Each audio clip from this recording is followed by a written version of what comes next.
Welcome to the Jamaica Funk Show with KT on Spreaker.com. Well, I remind. What's up, guys? And happy Tuesday. Welcome to Freelance Tuesday. I'm KT, I'm your host. And tonight we have a great show for you. Boy, I'm going to tell you, here in Illinois, it's been snowing. Yesterday we got a whole lot of snow, and they're saying that Chicago is supposed to get some snow tonight. So, I guess yesterday it was blizzarding. Actually, I even posted a couple of pictures of the snow on my Facebook page because it was so beautiful. I mean, it was just really beautiful. The only problem is getting out there shoveling that stuff. So, anyways, and I didn't have to shovel it because my daughter came by and she shoveled it for me. Thank God for children, huh?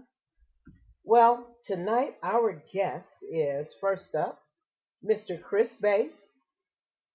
He's a Chicago radio veteran. He's been heard on such radio stations as WLS AM, WVON-AM, WGCI FM, WGRB AM, WBEE AM, WWCA AM radio, and WKKC FM radio, which KKC is Kennedy King's radio station.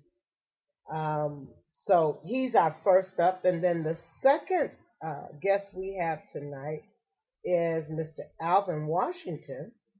And he's a 30-year media veteran.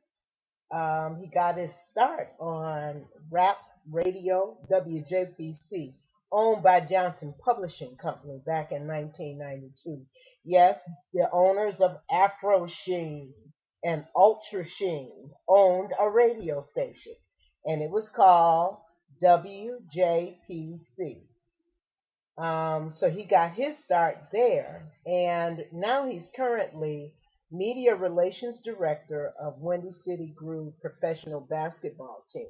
So I'm looking forward to talking with both these guys. Chris Bass and I, well, both of the guys I'm very close to. They're two of my very, very good friends. Chris Bass, they call him my radio husband, even though he called himself Boom Shakalaka. So, anyways, I'm looking forward to talking to them. But until we get to that point, let's sit back, relax, and let's get us some music going. Well, I remind. It's like boom, bye, bye in a body boy.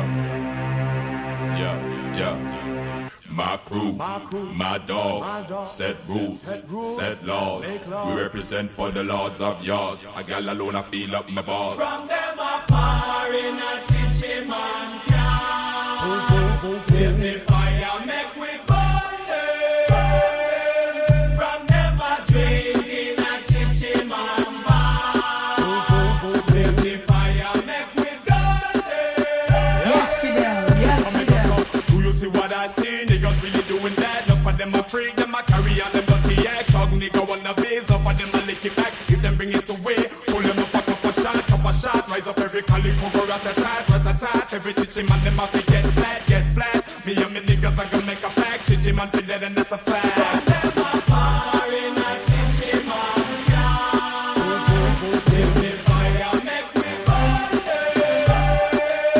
From them a drink in a chichi man bar. Disney fire make we burn them. Some niggas say na na na na na na na na na na. Naga make a chichi man walk like a saw. From a boy a geek we yaga than him right now. Left him one family in a surround bow. Seed from farm me and them down the park. Enough of them boy they a smoke and cigar. Me and them coulda never in a rum bar. Them boy the flex too bizarre. From them a bar in a chinchy man can. Disney fire make we burn them. From them a drink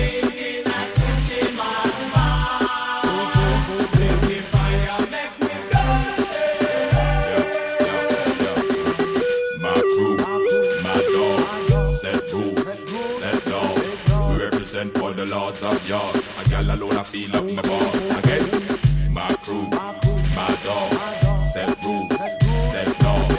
We represent for the lords of yards. A gal alone I feel up my balls.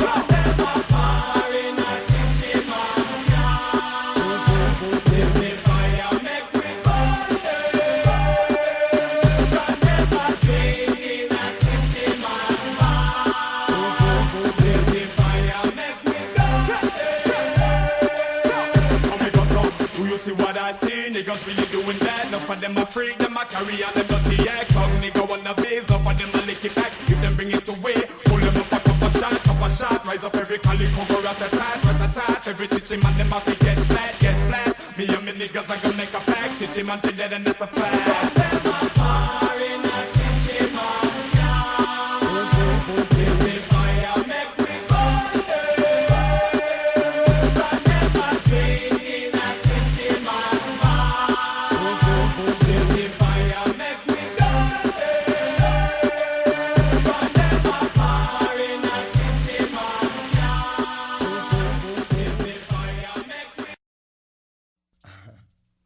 Ladies can't resist.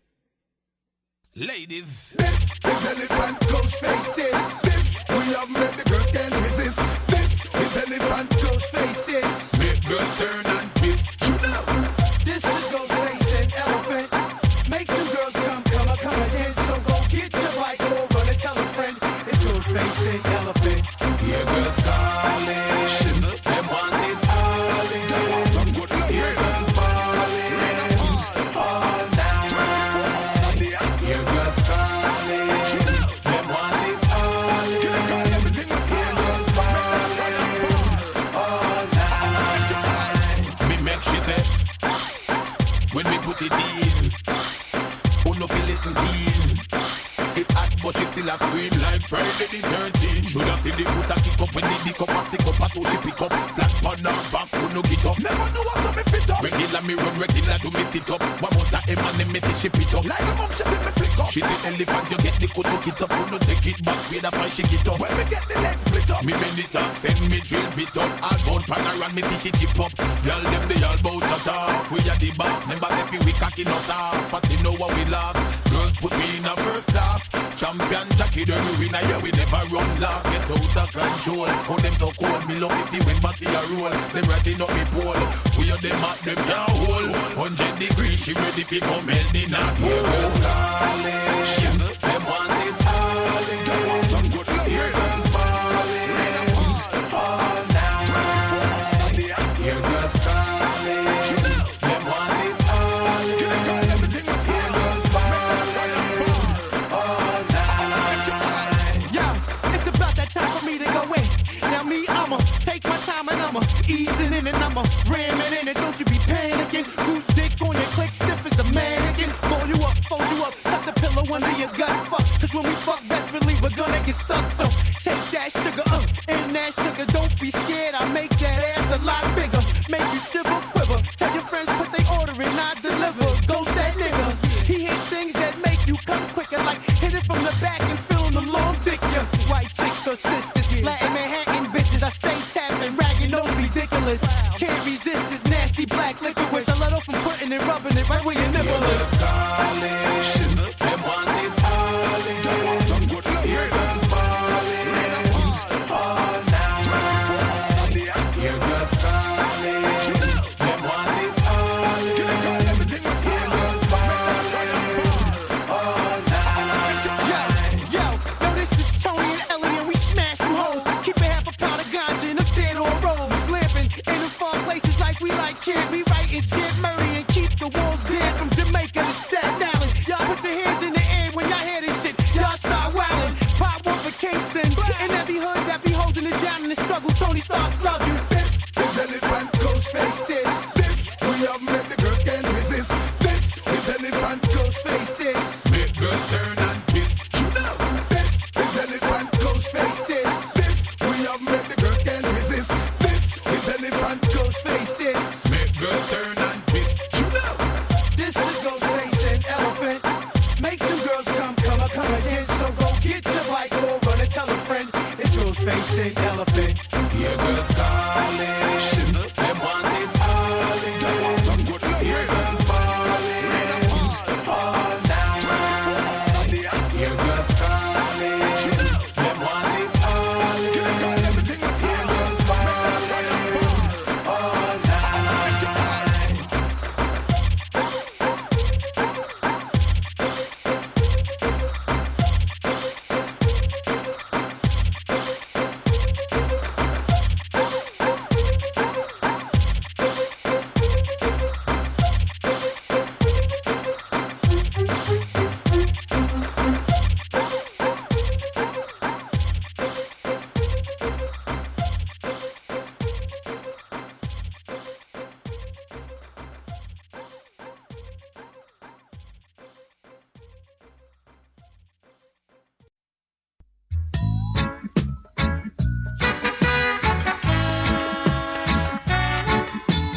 Brown. Alright. Boy, Mr. Brown. Alright. I said, whoa, Mr. Brown. I come to check your data. Yeah. Boy, Mr. Brown. Now you may not think it is true, yeah, but I'm related to you. Boy, All Mr. right. Brown. Now she told me, Mr. Brown, anytime I could pass by, yeah. Boy, Mr. Brown. And since I'm in your town tonight, I said I might as well give a try. Let me tell you why. Over the past month we've been going steady. You can't stop it again, cause it happened already. So please don't treat me so unkind, cause if you do, then I'll explode your daughter mine. Yeah. Boy, Mr. Brown. Alright. Boy, Mr. Brown. Alright. Boy, Mr. Brown. Gonna give her where she Boy, wants, yeah. Mr. Brown.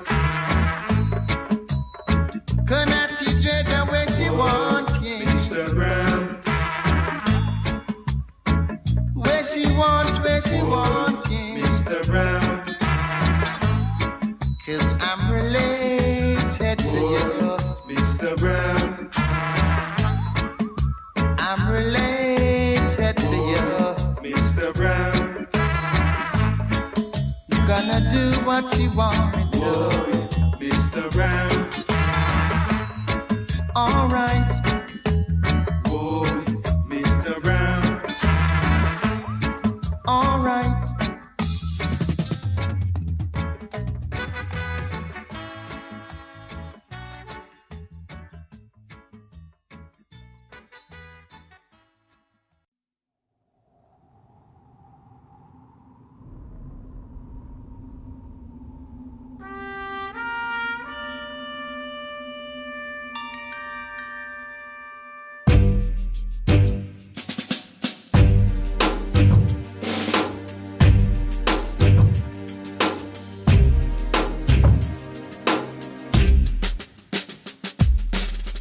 I've lost the use of my heart, but I'm still alive. Still looking for the light, the endless pool on the other side. It's a wild, wild west. I'm doing my best.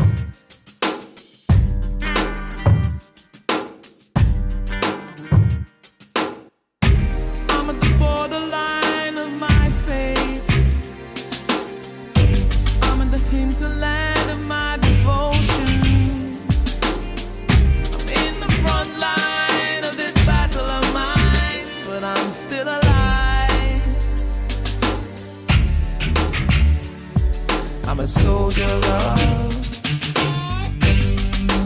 Every day and night, I'm a soldier of love. All the days of my life, I've been torn up inside. I've been left behind. So I ride. I've the will to survive in the wild, wild west. Try my hardest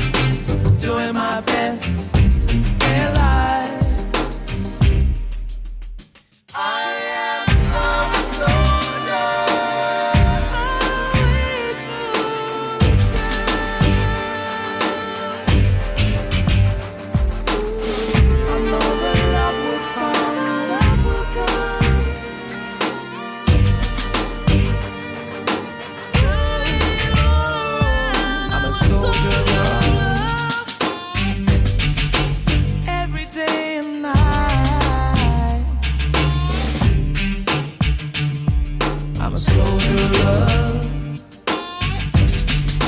All the days of my life,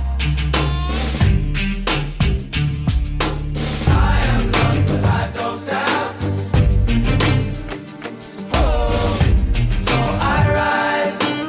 I've the will to survive in the wild, wild west. Try my hardest, doing my best to stay alive.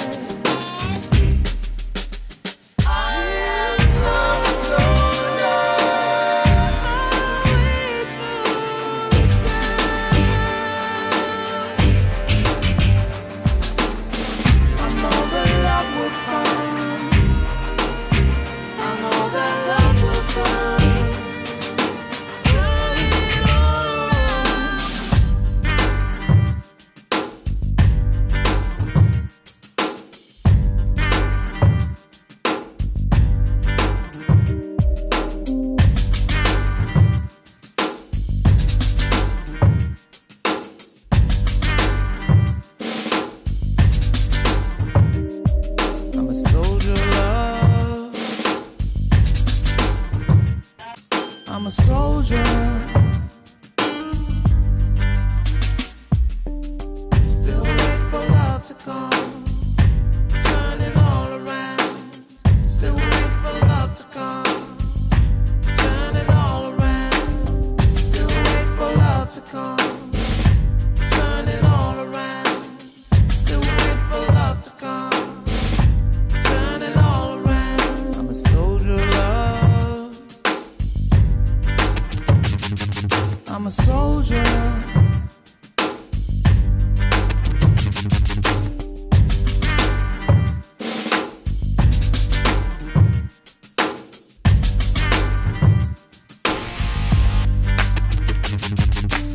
Still wait for love to come. Turn it all around. Still wait for love to come. Turn it all around. Still wait for love to come. Turn it all around. Still wait for love to come.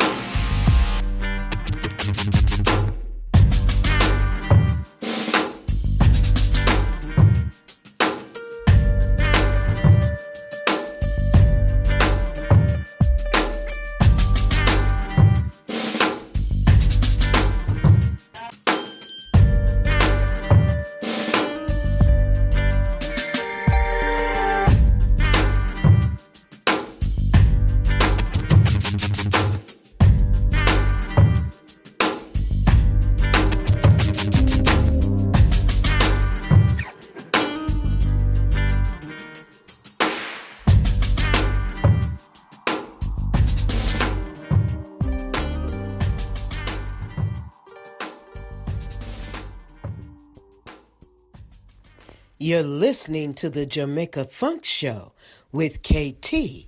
Well, Irimon. White privilege, black history. This is my problem with all these fabulous, amazing, and wonderful protests and gatherings.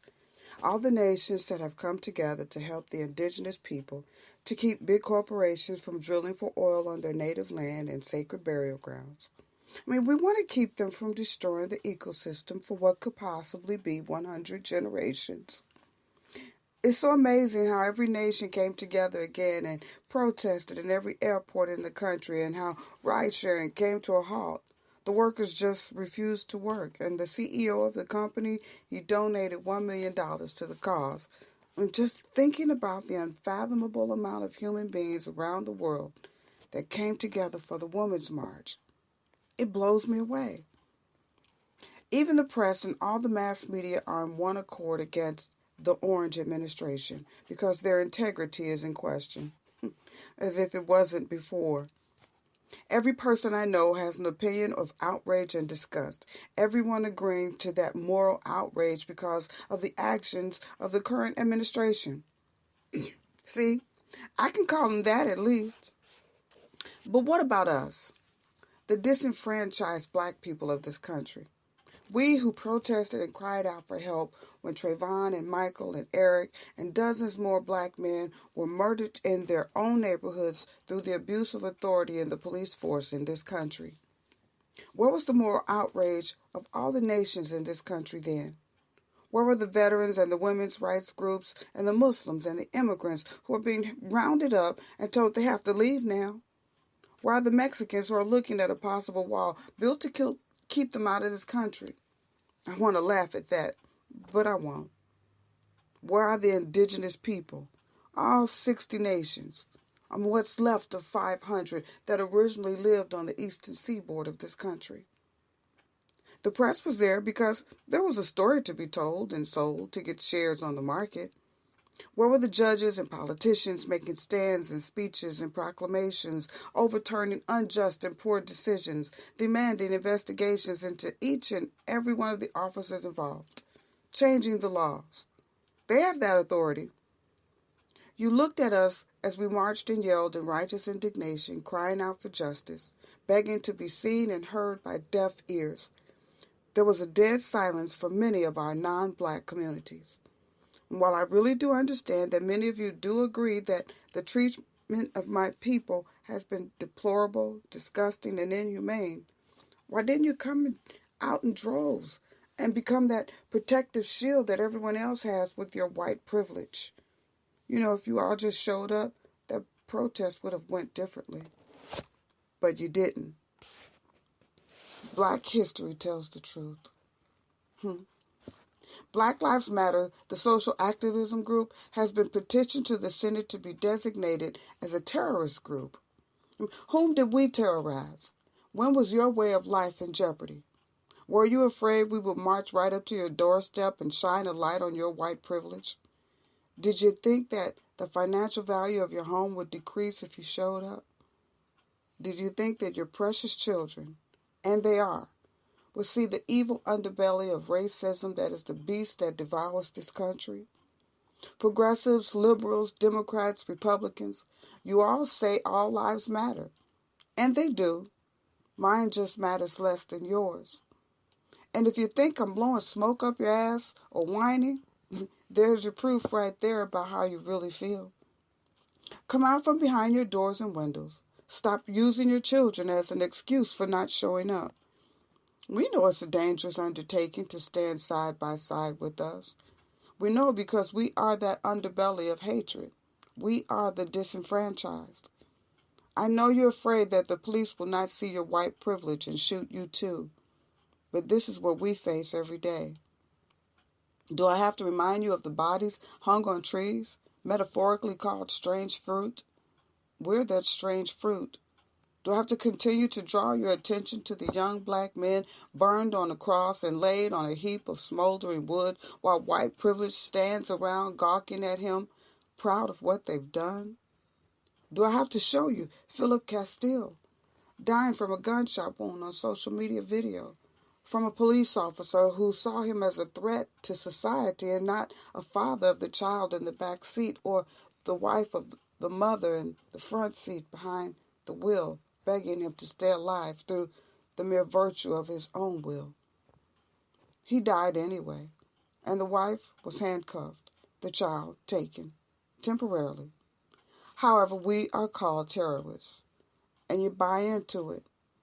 Why? What terrors in the night have we brought upon you? Do you lay awake at night thinking, I could just join that march, it would have made a difference?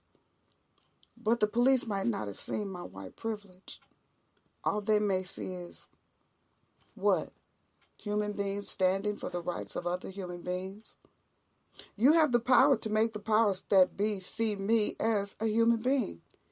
You have the power to turn aside the tide of racism to love and acceptance of your fellow man. You used it on the righteous indignation you felt when immigrants were banned from our country. You used it when you heard a wall was being built to keep out our southern brothers from another mother.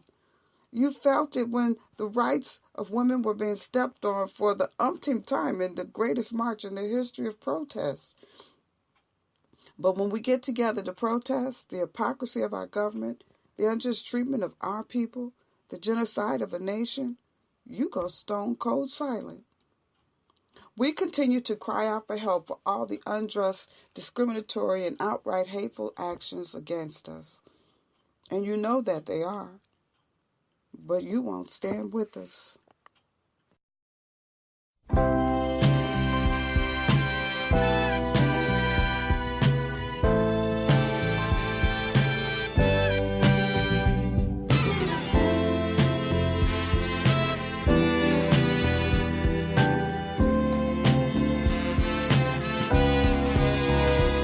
I guess there's no good reason for living, but I'll keep on living for you, babe.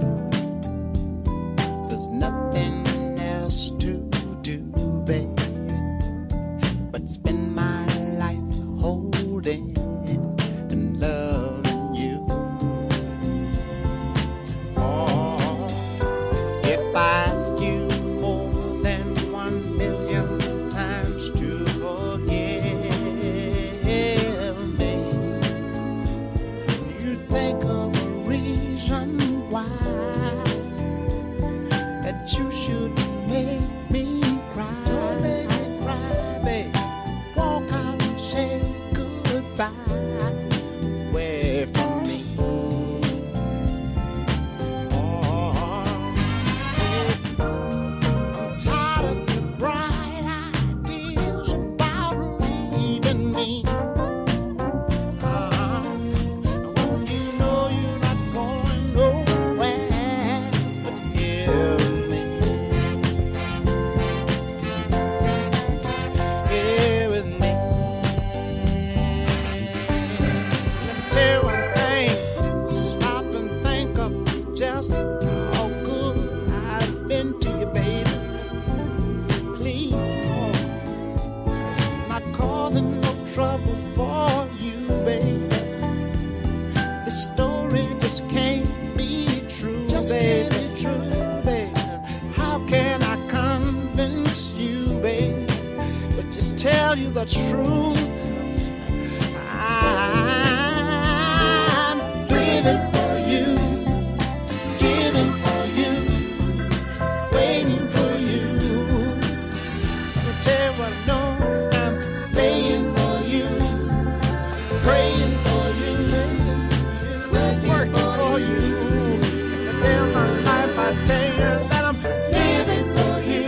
I'm ashamed, I'm giving for you, giving for you.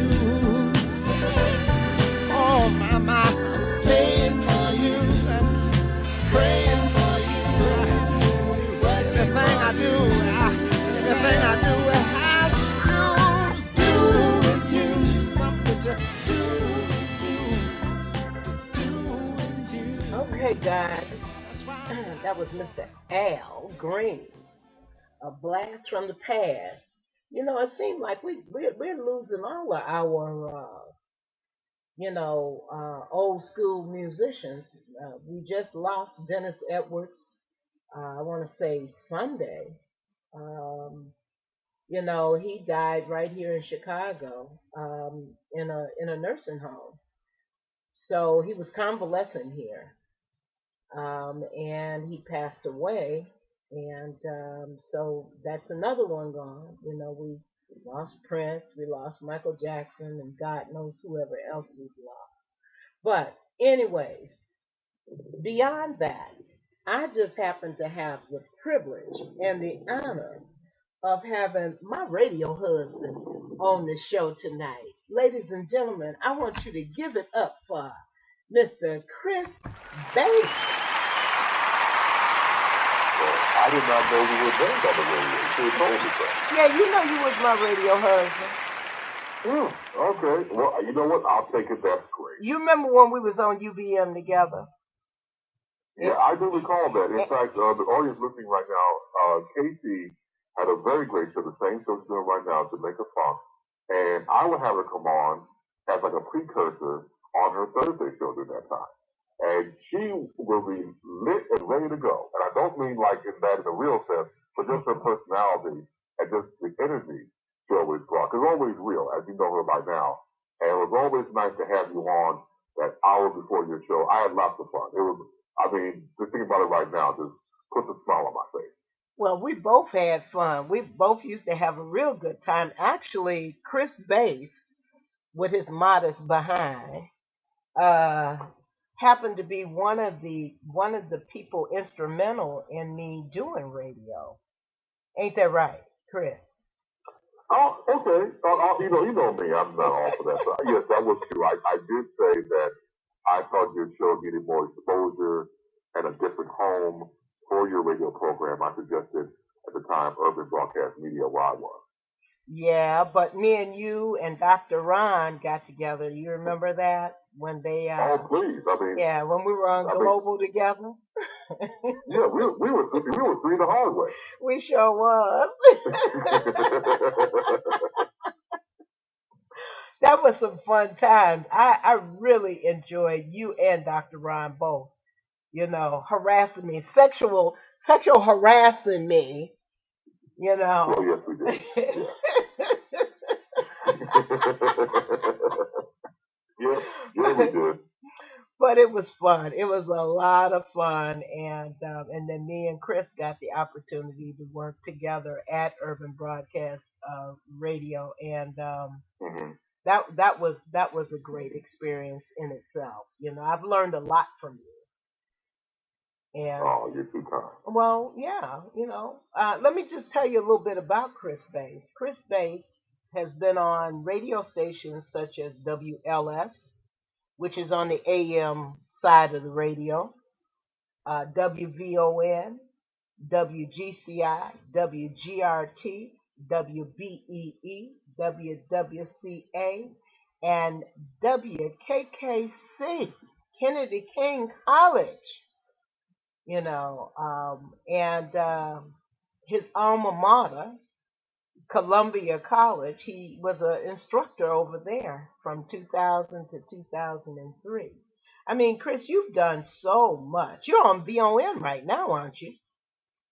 No, unfortunately not. I was let go from WVON of November of last year. Oh, okay. Yeah. So you're just doing Lee Michaels? Right. I'm doing a co-host Lee Michaels show. That's Tuesdays through Thursday at 12 p.m. Central on thepowerofvoices.com. And then I do my Facebook baseline on Facebook Live, usually Monday and Fridays at 4 p.m. Central now. Oh, okay. Yeah. Great. Well, that's all right. You still was on WVON. WVON don't know. They don't know what they lost. Well, I wish you would tell them that.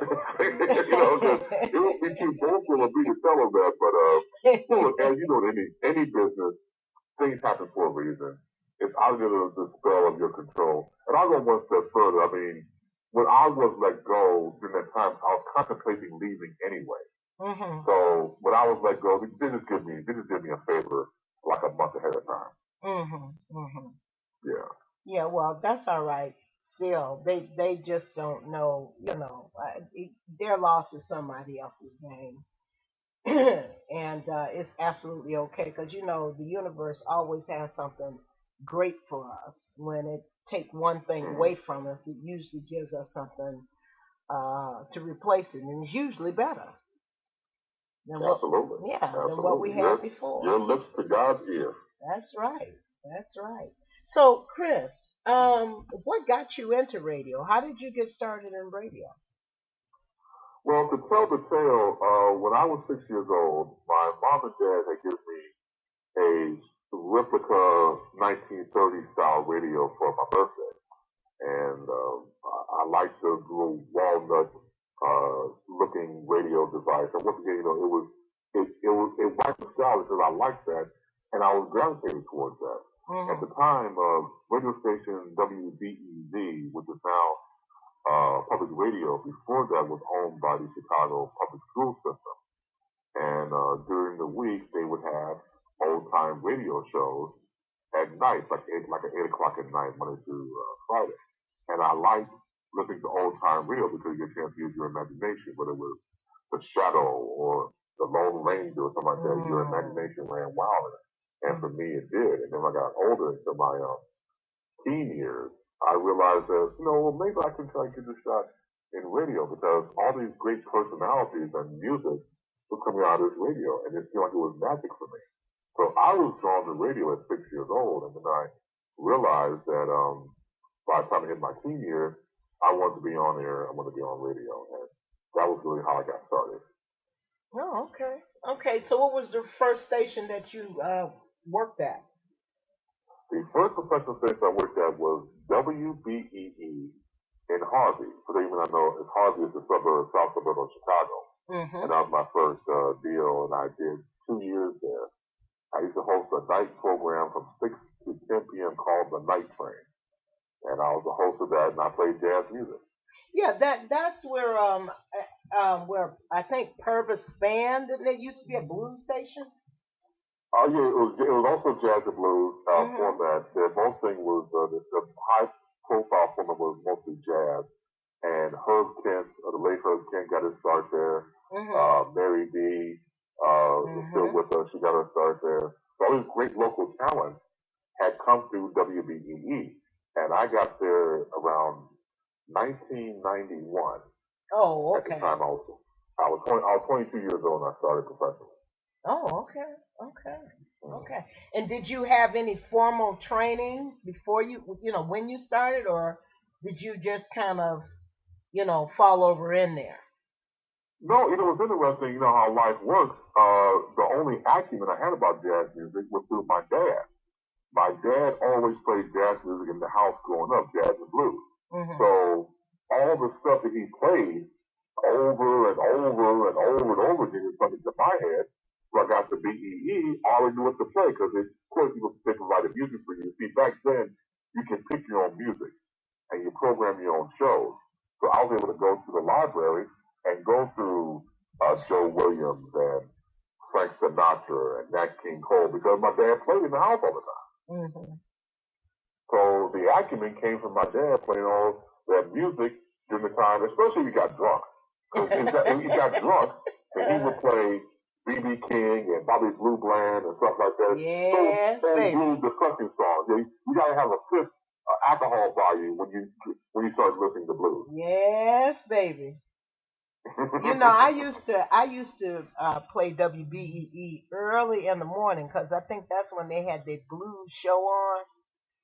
I think it'd be around about 7, 8 o'clock. I think it was even earlier than that. It might even been about around 6 o'clock. But I used to get up on a Saturday morning before I'd go because I used to be a hairstylist. So before I go to the salon, I'd play WBEE, and baby, I'd be ready. I used to listen to Denise LaSalle. Drop that zero, get you a hero.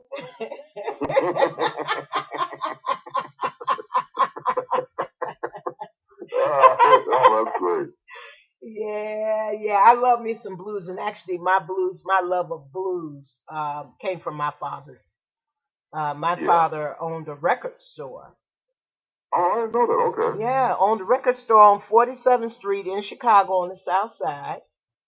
Matter of fact, he owned a couple of record stores on 47th Street in Chicago on the South Side. It was called Flash. He was Flash. And and late at night, my dad used to come outside and he'd be playing blues. Back in the day, the radios, the record stores would be playing music on the loudspeaker so you can hear it up and down the street. Right. And my first apartment was across the street from my father's shop. And and so he'd come out around 11, 12 o'clock at night, and he'd be blasting the blues. That's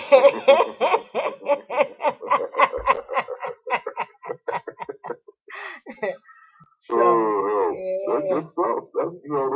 They always, of course, told stories and tales, and people can relate to that with relationships and what a person was feeling, and able to just, provide that combination of a great artist and great music, and that marriage always came together. And no matter where you are in life, you can relate to blues because that's part of life in general. So, but my dad will feel kind of, I wouldn't say upset, but wanted to reminisce and something like that. He'll play some blues, like I said before. favorite performers of all time were Bobby Blue Bland and B.B. King. Yeah. And especially when they did a joint record together, oh man, the sun and the moon will rise and set on those two guys. When my dad was concerned. Well, I tell you, both are, my father was from the South, so that was a big thing with people from the South, because that was their juking music. So there you go. Remember the juke joint? Well, I don't know if you remember the juke joints, but I've heard of them. Oh well. And I've been to places that closely should resemble juke joints. Oh, okay. Well, I've been to the juke joint. All right. Yeah, I've been to the juke joint down in the rock throwing town called Edwards, Mississippi.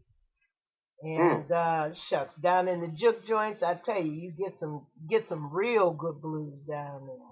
I mean, some real good blues. So that's a real big Southern thing. Real big Southern thing. Oh, absolutely. I think country music kind of spun off of that. Was country music is white folks blues. And the blues is black folks blues, but white folks like blues as well as country music. Right. But I can see that. Yeah, they do. They like. Well, when you go to well, I don't know how many blues joints they got now because they don't have a whole lot of them now. But used to be a time they used to have blues joints all over Chicago. And shucks, I don't care what part of town it was. That's when white folks got courage. And they come into the black neighborhood. Oh, yeah. There'd be more of them in the blues joint than it was black folks in there sometimes. Well, that's true. You're absolutely right. I mean, look at when you fast forward to places like House of Blues, but they're owned by corporate white guys, white people. So, you're right. It started to amalgamate into more white. Nothing wrong with that. But I'm just pro my own. I'm pro black. So I like to have us preserve our own history. And you mentioned earlier about blues in general. Like one of my favorite songs I used to play when I was at BE when we did have blues, because sometimes we have to incorporate like 4 or 5 blues cuts within the hour next to jazz, was Little Milton, Your Wife is Cheating on Us. That's right. That was hilarious. I mean, because the lyrics had me rolling. In the chorus, he says, hey, Mr. Gentleman, your wife is cheating on us. We got to find out the woman, someone we both can trust. Wait a minute. That's like Johnny Taylor. Who's making love to my old lady? Right. Yeah, while I'm out making love. Right.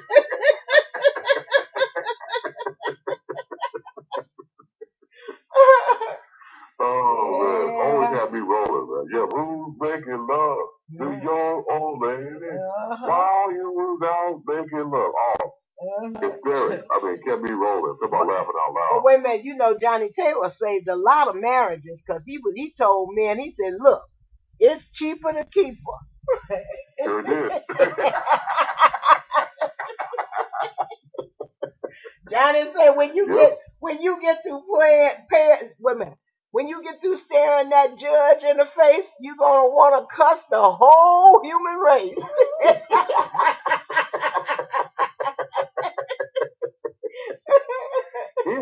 He was preaching. That was the gospel truth. He was preaching the gospel truth. Yes, he did. Oh man, good stuff. Yeah, thanks for that was a good time. If I couldn't picture a better time to start off my career in radio, because the backstory of that was I got the job. Unfortunately, the month before my dad passed away. And it was an homage to him to go in there and just, start playing jazz and blues because of him. And I would not have attained that knowledge or that acumen of music if I'd been from my father. Yes. So it was bittersweet when I got the job, but I felt maybe he pulled some strings and got me into the jazz because he loved jazz and blues. He really did. And I know he's looking down at you, proud of you. Because of what you've done. Because, you've done a whole lot in the radio industry. I mean, think of some of the who are some of the more famous of people that you've had the opportunity to interview? Oh man, I've let's see. One interview that comes to mind was Clifton Powell. Mm-hmm. Now, those of me, Clifton Powell played the road manager in the movie Ray, and you see his face, you know who he is when you see him. You know he's been on numerous movies and TV shows. I remember when I first saw him when Charles S. Dutton did the TV show Rock for Fox, and that was the first time I ever saw Clifton Powell. I interviewed him on the radio, and I told about that. And he said, man, you go back far. I said, yeah, I've been playing Clifton, since Rock. So I asked him to find out, is there any role that you haven't done yet that you always want to do? And he said he wanted to be a gangster in a gangster movie, like Robert De Niro and those guys, Al Pacino, right. And he would be a perfect fit. He really would. I really got a nice interview with him, and another interview comes to mind, Judge Maybelline. We see on TV with her court shows. Yeah. And she told me that at the age she is now, she still suffers from black girl syndrome. Oh, wow. Because when she was growing up, she was dark. Nobody really wanted to be around her. If you're black, get that type of thing. Mm-hmm. And it still bothers her. I said, but Judge Maybelline, you achieved all these type of successes, all these many awards. You think you will get past that? She told me, Chris, you never get past it.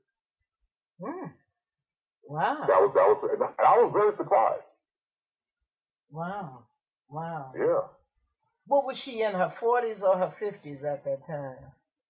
I think she was probably in her 60s. She was in her 60s? It wasn't that long ago, about 3 years ago. And she still hasn't gotten over it?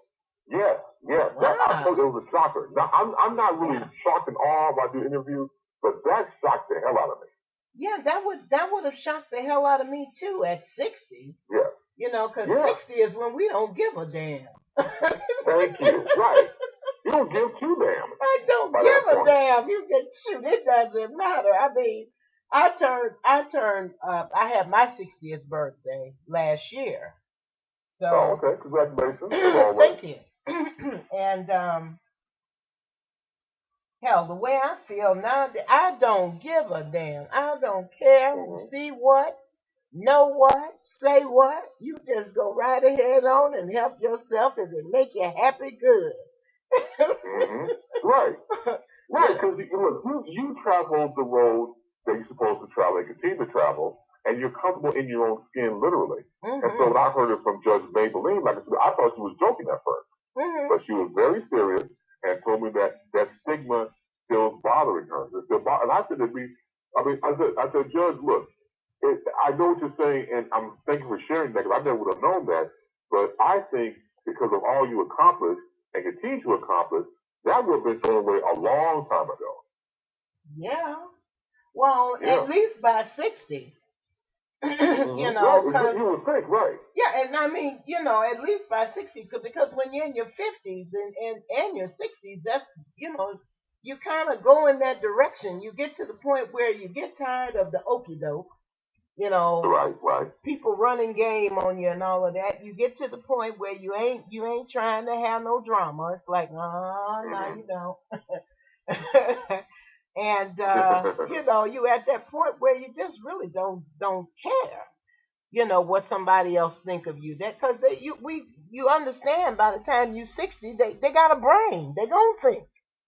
Absolutely. You ain't got near control over it. So why you want to trip on what somebody else think about you when they don't even have a clue about who you are. Right. So that's amazing. Well, maybe too, because she's in the media too. It could be, I go along with that too. Yeah. Yeah.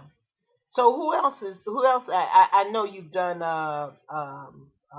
Richard Dent. That's one of the. Oh yeah, I interviewed Otis Wilson. Yeah, Otis Wilson, and, right. Yeah, you was in the picture with me. Right. We interviewed Otis Wilson. It still is my favorite bear. When I was younger, watching him play, That was my guy. Everybody has their favorite guy to gravitate towards, and that was my guy. So to fast forward, my girl, Dee Dee Oxamore, who was doing a show there at the time at UBM, we had a conversation. She told me that she knew Otis Wilson and had that hookup for me to interview him twice.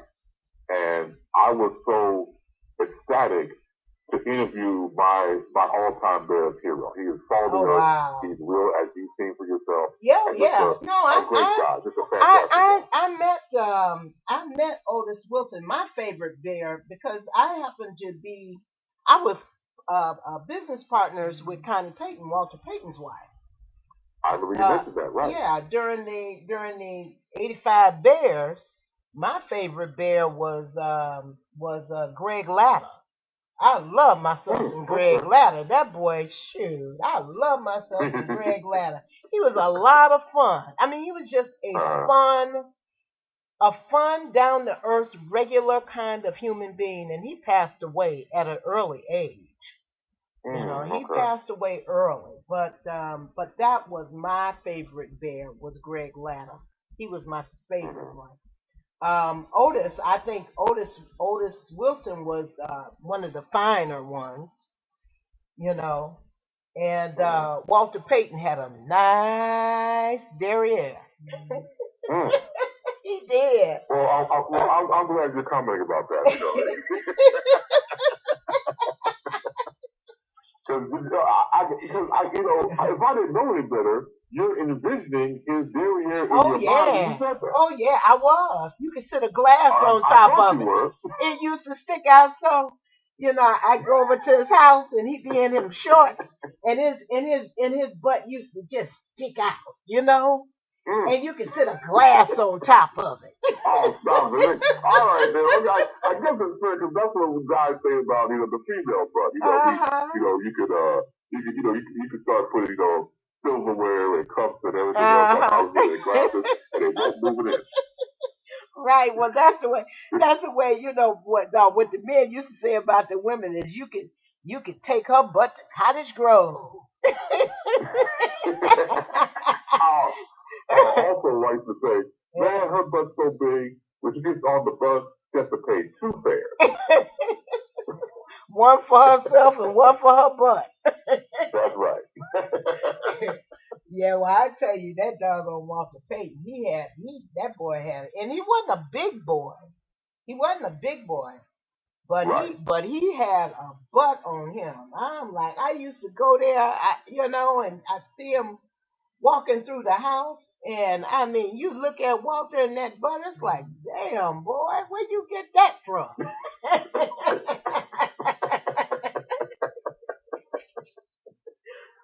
Well, I'm glad you remember this about Walter's butt. I mean, only you could pull this off. Yeah. Well,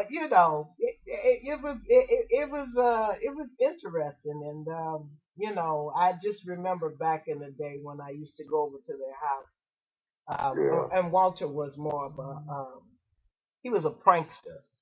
He was really a prankster. He was a prankster. Yeah. That's the reason why he got his butt in that trouble with that doggone gun.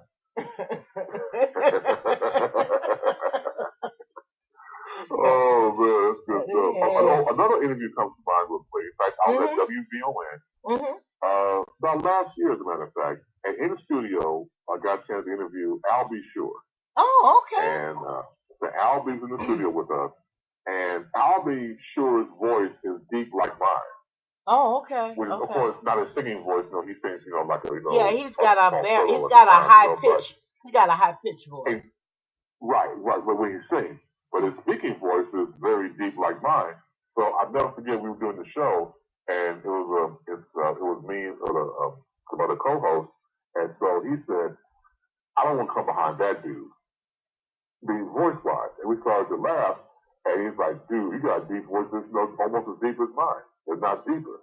I said, well, thank you, Mr. B. Sure, I appreciate that. We had a nice little laugh and everything else.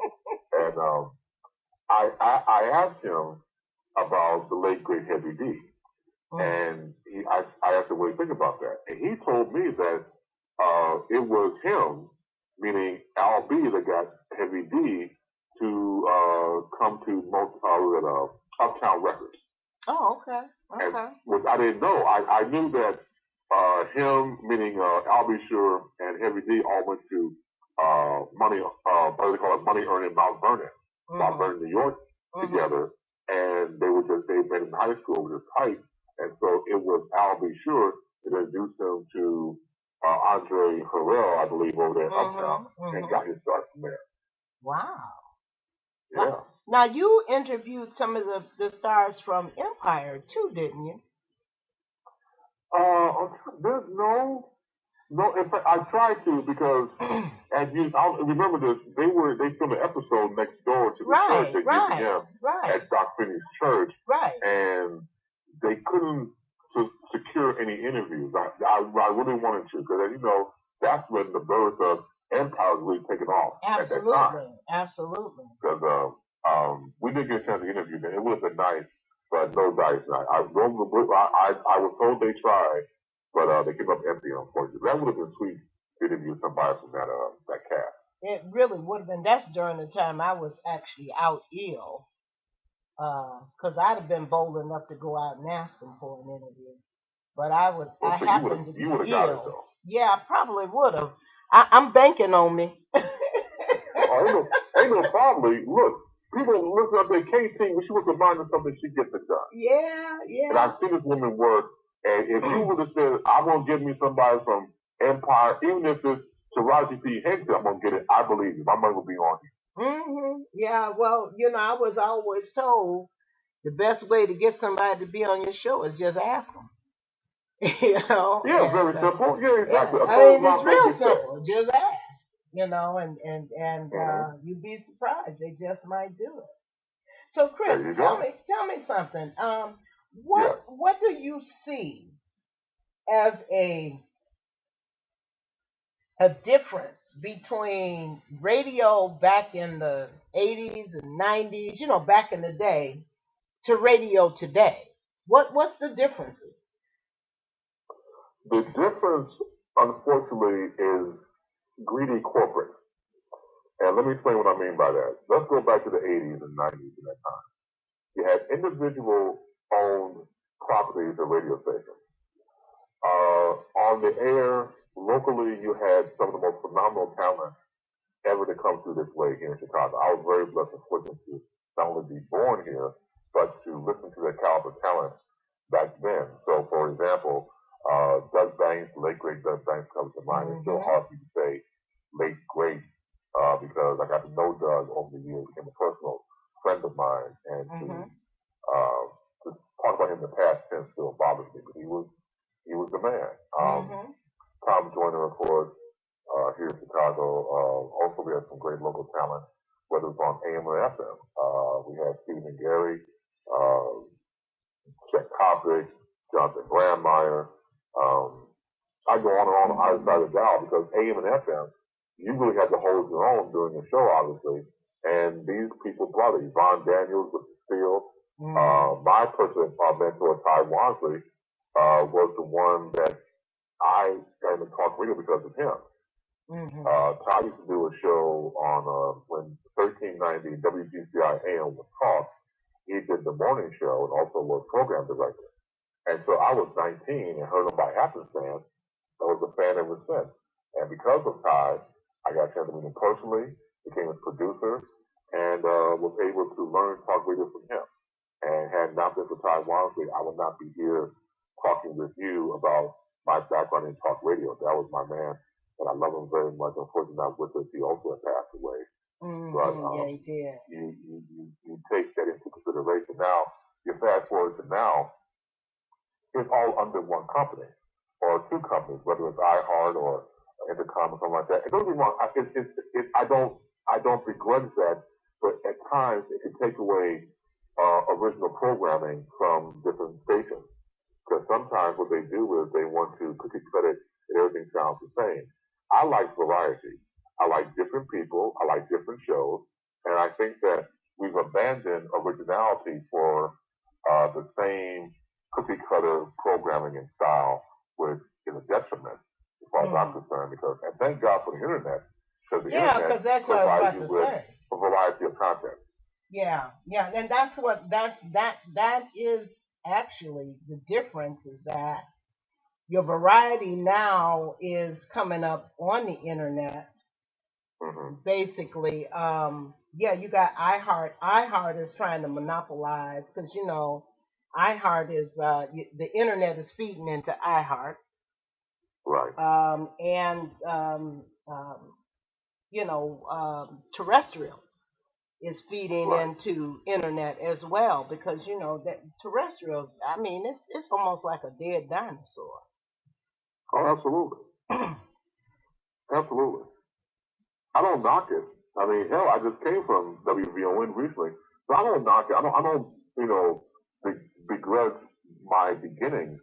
At the same time, the future is now. So when you're able to have an app, like you have an app for your show, and everybody has an app for their show, or whether it's iHeart or anywhere else, you can put on your phone, your tablet, or your or iPad, whatever. You can take it with you, so you're not just stabilized once upon a time ago to go to your home or in a car and have radio there. Now you can get everywhere, which is fantastic. So we have to embrace technology as you're doing right now, and we all have, and keep moving forward.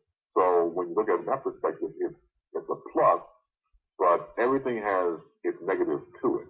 Oh yeah. So now it's a matter of providing the balance between the plus and the negative. So the one thing I appreciate about the plus side is that like people like yourself, who I have the honor of working with back at UBM, have branched out and have done their own thing, which I feel proud of you because I know that once you left UBM, it wasn't the end of Jamaica Funk. It was just a chapter for Jamaica Funk to go on to the next level, which you have done so great as of right now, and I'm very proud of you. I thank you for that, Chris. I remember you asked me what did I want to be doing in 5 years, and I said I wanted to be syndicated. Well, I don't know if you call this syndicated, but yeah, well, I would say so in a way because it's independent, like you are, and it's through your own means. Yeah, and not only that, but it's what I love about this internet radio show is that it's not only stateside, but it's all over the world. That's right. I have people who listen to me in Africa, Lagos, Nigeria, as well as in Atlanta, Georgia. And that's the thing that I really, really love about today's radio is that it has far-reaching abilities. Yeah. And you're not just cornered to one place. And that's the thing that I like about it. Another thing I like about it is that it intertwines with social media. Absolutely. So now I can take my radio show and put it on social media, and get airplay and listenership that way as well. So it's opened up a lot of avenues for me. I think that's one of the main reasons why I'm still in it. And not only that, but another thing the internet has done, because I've brokered shows in different radio stations. But what the internet has done is it has lowered the price of brokering a show. Oh yeah. Considerably. Yes, absolutely. You're on the preach. Yeah. I mean, that's the thing that I'm happy for, to have gotten knowledge of the internet and the internet radio stations, and found a way to do what I do, and it not break my bank, because I could have been out of business. Well, yeah, you're right. You're absolutely correct. And what's great about what you've done independently, like I said before, not only is it cost effective, but you're able to take your show outside statewide and people gravitate towards that. So I harken back to when I was at BEE. Not BEE, this was after BEE, obviously. This was at WKKC. I was doing my talk show baseline as a hour format Saturday morning at 7 a.m. Mm-hmm. And at the time, we got our internet component, WKKC FM. So I was doing the show, and come to find out, because before, as a broadcaster, you want to see if your act can play outside locally. So you wonder if people would gravitate towards your show or what you do outside. So when I did that, I would get calls from Pittsburgh, Denver, Colorado, New York, even as far as Sydney, Australia. Mm-hmm. And once again, like you said, that gravitational pull of people all over the world who hear your show, like it, and they want to be a part of it, and they listen, become loyal listeners. And that I never take for granted. If it had not been for them, I would not be here right now. So it never goes unnoticed. I'm deeply honored for that to happen and to still happen. Yes, that's one of the things that I say when I close my show. I tell people, if it wasn't for you, there wouldn't be a Jamaica Funk Show. If it wasn't for the listeners, because the listeners is what allows me to be on the radio. It allows me to have a show. Because if it wasn't for them, hey, I'd be SOL. That's right. Yeah, I hear you. That's exactly what would happen. And and the thing about this industry, there's treachery in the industry as well. Yes. I actually got sucker punched at one point. Wound up on a radio station where the people were putting their show into my show, and I mean, just all kinds of crazy stuff was happening. And I was lured in with the promise of I was gonna make big money and blah blah blah. It's like, yeah, really, So words to the wise, be cautious of people who offer you come bearing gifts. Well, you're absolutely correct. You have to be careful of that because not everybody has your best interest at heart, and they have their own agendas. And they say, well, whatever it's going to take for you to cross the street. And, once again, let the buyer beware, as they say over time. The thing about it is that, you've known me for years. I don't crap with people. I don't believe in that because it's going to waste your time and mine. And if it's going to benefit you, obviously, and like before, I mentioned to you about possibly at the time coming to UBM, I just felt that it was a great way for your show to flourish. And it really was. It really was. My show flourished well at UBM. It's unfortunate that they changed the guard. Well, she who shall not be named. Yeah, right. You hear what I say? It's unfortunate that they changed the guard. No, you're right. No, that was not good. I said it before on Baseline, other programs when it comes up about people. And I'm not trying to beat a dead horse, but okay, let it be crazy glue this one. I'm going to beat the crazy glue. The thing about my time at UBM was towards the end when, and I keep saying this, if you have no experience in radio, then you got to sit down and shut up. It's just that simple. Yeah. But because you exalt yourself and read a couple of articles online on the internet and you deem yourself an expert, that's an insult to me. I have forgotten more about radio than this person ever would try to dream of. And the fact that that person stepped to me with these idiotic ideas about radio, you have nowhere to stand because, like, this is like, for example, if someone was, say, a director of a movie director, I'm going to tell him or her how to do it. Now, I have no experience in the field. Right. None. I'm going to tell you this person how to direct a movie. It's like, man, sit your ass down somewhere and shut up. Really. So that's what I went through at the last time at UBM, dealing with a person who thought they knew radio and thought that maybe they could make some change, which were idiotic to be good. I'm sorry. Just some people just stuck on stupid and dangling on dumb. And this person was both. And so you cannot speak to a person who just doesn't get it.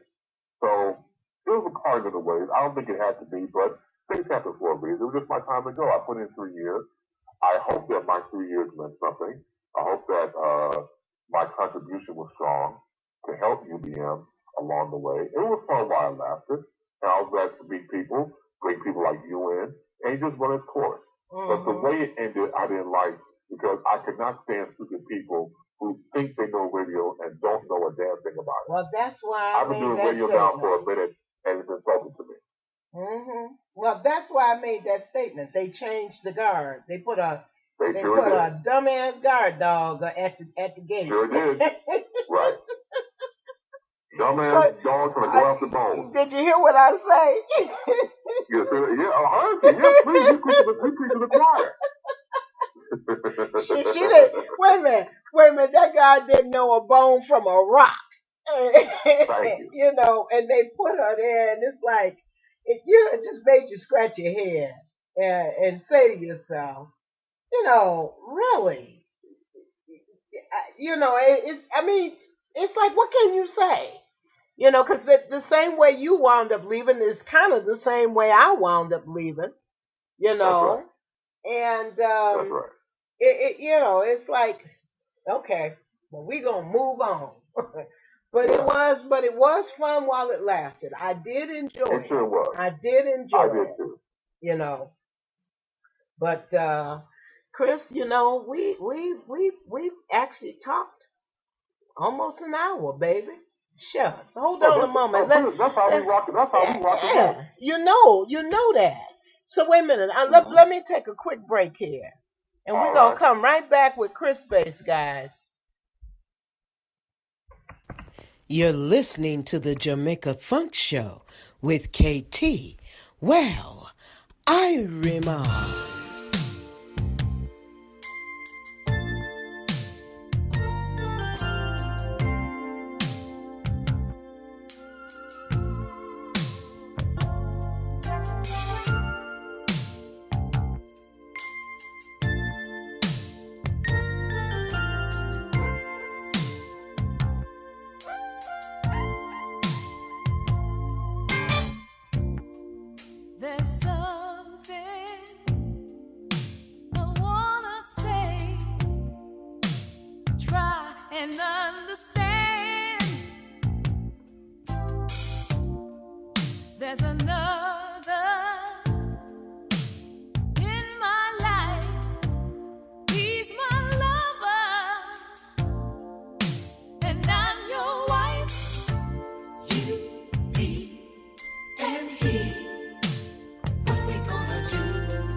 I was too blind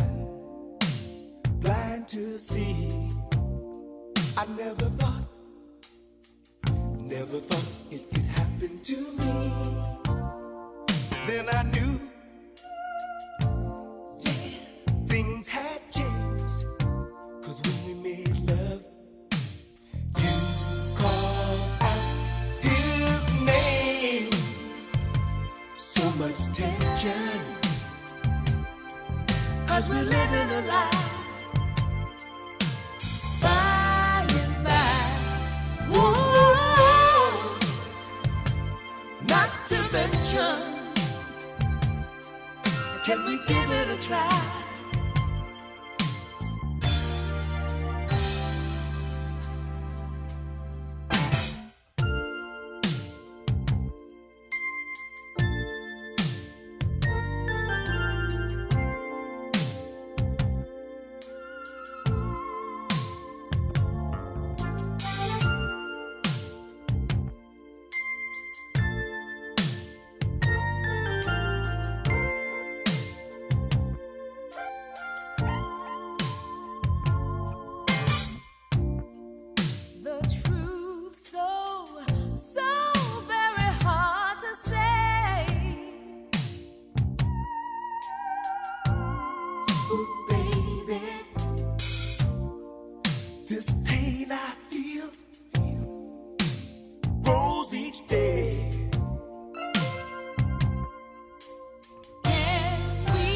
Find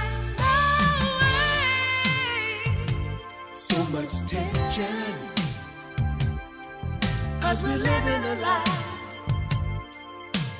By and by, whoa, not to mention, can we give it a try?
True story.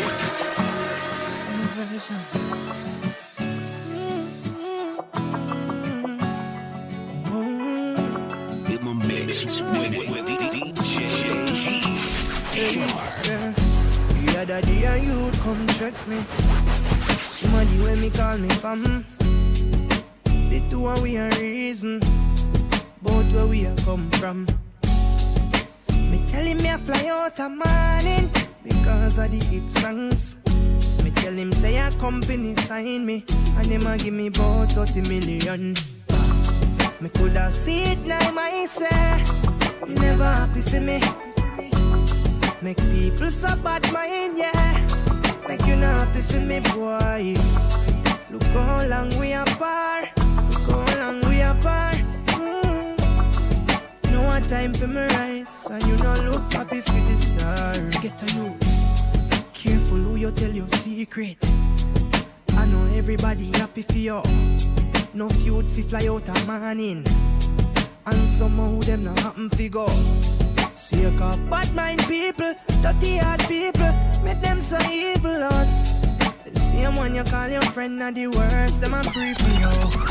Oh. Me ever have the money on my mind, hustling in the rain or when the sun here to shine. And me a build a song and run out of words. Give me 30 grand or 30 other rhyme. Instantly, money a motivate me. Nanny me, love for all your baby. Now every dollar me earn me saving. A big money farm me cultivating. The trees start grow a pouncy bearing. Life gets sweet, me love the pastry. Get to you, just go and hold the faith. Reach your goal, me say, and you surely make it. Give me the G's, no money me need you. Oh, why you think man in the streets, so no make me feel so. Give me the G's, no, cause this a pit bull bigger me ego. Give me the G's, no bad money like a sack on the show. Why you think man no bad feel so. Never feel like you want it well. Put up I'm Joshua, and I'm telling you now. It's alright, it's okay. You're never gonna get to more than you can be. It's alright, it's okay. Telling you now, you're never gonna get to more than you can be. Nobody feel like a huge punish, cause you're the mind not the sunny. And so for time things no work out for we.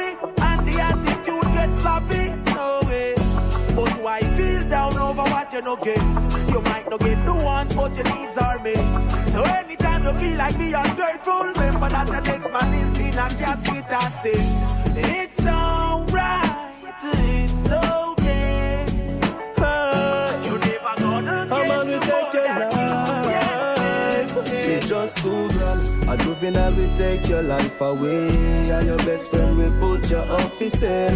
JPS cut off your life today, and I'm just too grand. Feel just too grand. A juvenile will take your life away, and your best friend will put you up his cell. JPS cut off your life today, and I'm just too grand. Feel just too grand. Man, I hustle too hard for you, owe me 2 grand. 2 weeks, not too long. Me brethren tell me, say him woman, tell him, say she want 2 man.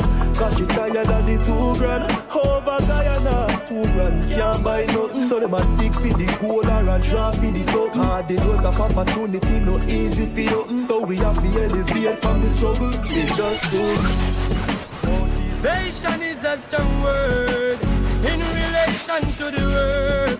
So who motivate me and you will create me? You don't have to say another word. Motivation is a strong word in relation to the word. So who motivate me and you will create me?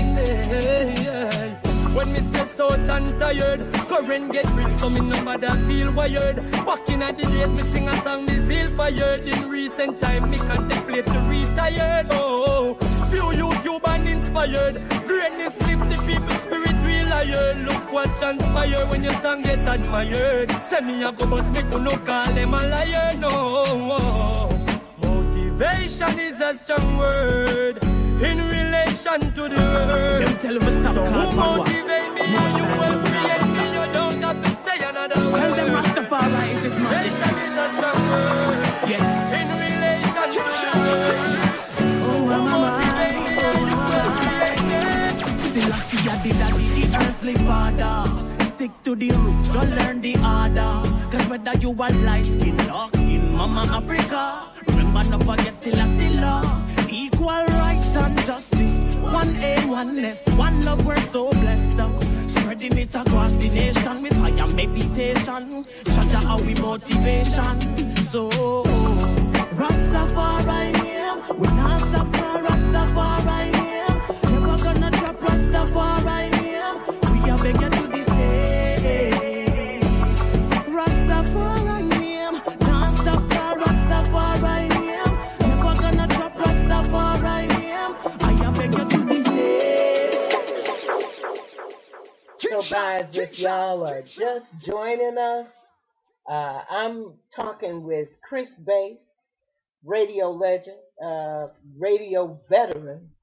He's been around for probably about 30 years now, Chris? Yeah, going on 30 years, you're right. Mm-hmm. Yeah, you've been doing this for a long time. And, you know... It feels great. Well, I'm going to tell you, I love you dearly. I enjoy being on the radio with you. One of the main reasons why I enjoy being on the radio with you is because I learn a lot from you. You know, I mean, I do. I learn a lot from you. I remember when we were at UBM, and I'd be on the radio with you, and you'd have your little piece of paper with your shit wrote on it. You know, right. And we come back from break, and you be like, "This is Chris Bass, and you can catch us on Facebook, blah blah, and Twitter, blah blah, and so and so, and blah blah blah." You know, and it was like, check him out. You know, it was always a pleasure to be there because it was, you know, it's kind of like sitting at the foot of the sage. Oh, stop it! No, seriously, all seriousness. It's like sitting down at the foot of the foot of the sage. You know, he's teaching you the way, teaching you the ropes. When you don't know the ropes, you don't know the ropes. And you got somebody sitting there who's an expert and they know the ropes. You know, you an idiot if you don't sit there and learn the ropes from them. You know, so that was a pleasure to be there with you to shuck and jive and talk crap and you know, because we used to have some real serious conversations, you know. Yes, we did. And and I always enjoyed just shooting the breeze with you. It was just always fun. Oh, well, first of all, Casey, you make the 1/4 of my Native American heart soar by saying that. So I thank you dearly. You know, I love you more. The cool thing about working with you was that you are your own original person. I've never met anybody like you. And then when you were doing your show, how you just had your DNA all over it. And not everybody could be comfortable in their own skin and be comfortable doing a show while being in themselves. Because as you know, some people create a persona or something on the radio that they feel will work. And to be a genuine person is also be a genuine personality, which that is who you are. So I graduated towards that. So my thing is, if I can help her along the way to give her the knowledge of doing a show and what it takes behind the scenes to make you grow and once again to make you flourish, I'll do whatever it takes. So it was more than my honor to have you on the show because, to be completely transparent, as hosts, we're very territorial. Yeah. And we don't just let anybody on our show. You have to really be on top of something. If I'm going to look your way and say, you know what, I want you on baseline. And that means I'm egotistical, but that's the way it is. For your show or her show or his show, we're all like that. Because we created a brand and a sound for our show. We just can't let no oaky dope person come on and just ruin the flow. Yeah. It's got to be somebody special. And you will be on special, which is why I always look forward to doing the crosstalk with my last hour going into your first hour of the show. It just made for a great transition from my show to yours. Yeah, funk bass. And you come in there, with your sass and your attitude, and you get on that chair and cross those gams. Oh my God, I'm surprised I was able to keep a straight face. Man, we used to have us a good time. We could always, there was always something to talk about. Always something to talk about, and and there's some good laughs. Yeah. So Chris, I just want to say thank you for being on the show. You will be back for damn sure. Oh, absolutely. Thank you. And but I so appreciate you. I really do. I really appreciate you. And I thank you for being here this evening. It has been a pleasure. That really means a lot to KC. Like I said before, we have a history go way back. And anytime you need me, don't hesitate. I'm already there. Baby, I ain't gonna hesitate. I'm gonna pick up the phone and say, "Hey, Big Daddy, what you doing?"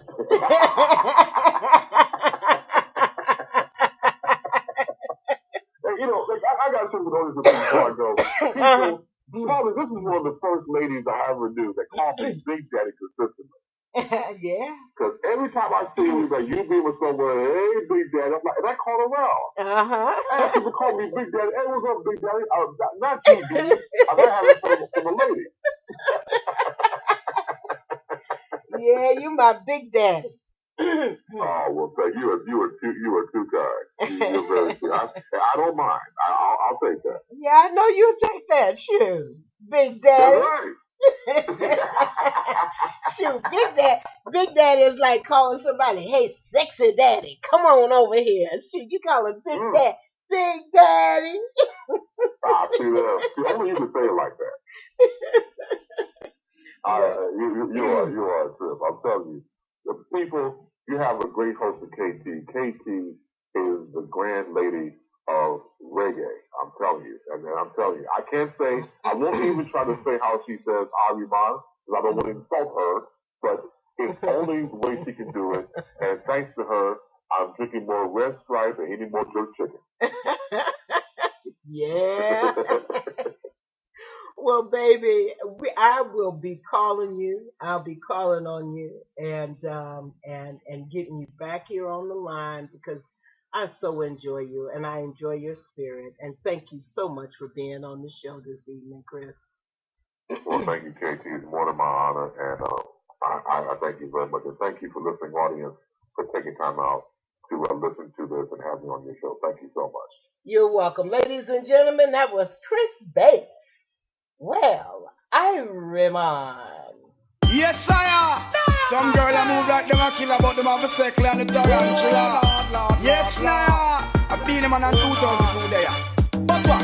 Hey, women are never shy. Put up your hand them high. From the Susan and Antoinette, them really want to take your guy. Women are never bow. Put up your hand them now. You got the loot and the man them a shoot and the man them got the wickets in them hand. Women are ever hot. Cause you're on the spot, your base, but I'm rich, you're black, and you're not gas, you need them in the hand. You're not for use, can talk. Cause you're private, but you're fucking bag, you're not for ball, and then they must call you back. So tell me what you want, please. Tell me what you need. Tell me if I'm good enough for you, good enough for you, yeah. Tell me what you want, please. Tell me what you need. Tell me if I'm good enough for you, good enough for you, baby, yeah. Sure. No girl no want a man we stuck. Nah. Them want a man we know they walk. Yeah. She want a man fi hold her up, zip her up in a bed and give her pay bed work.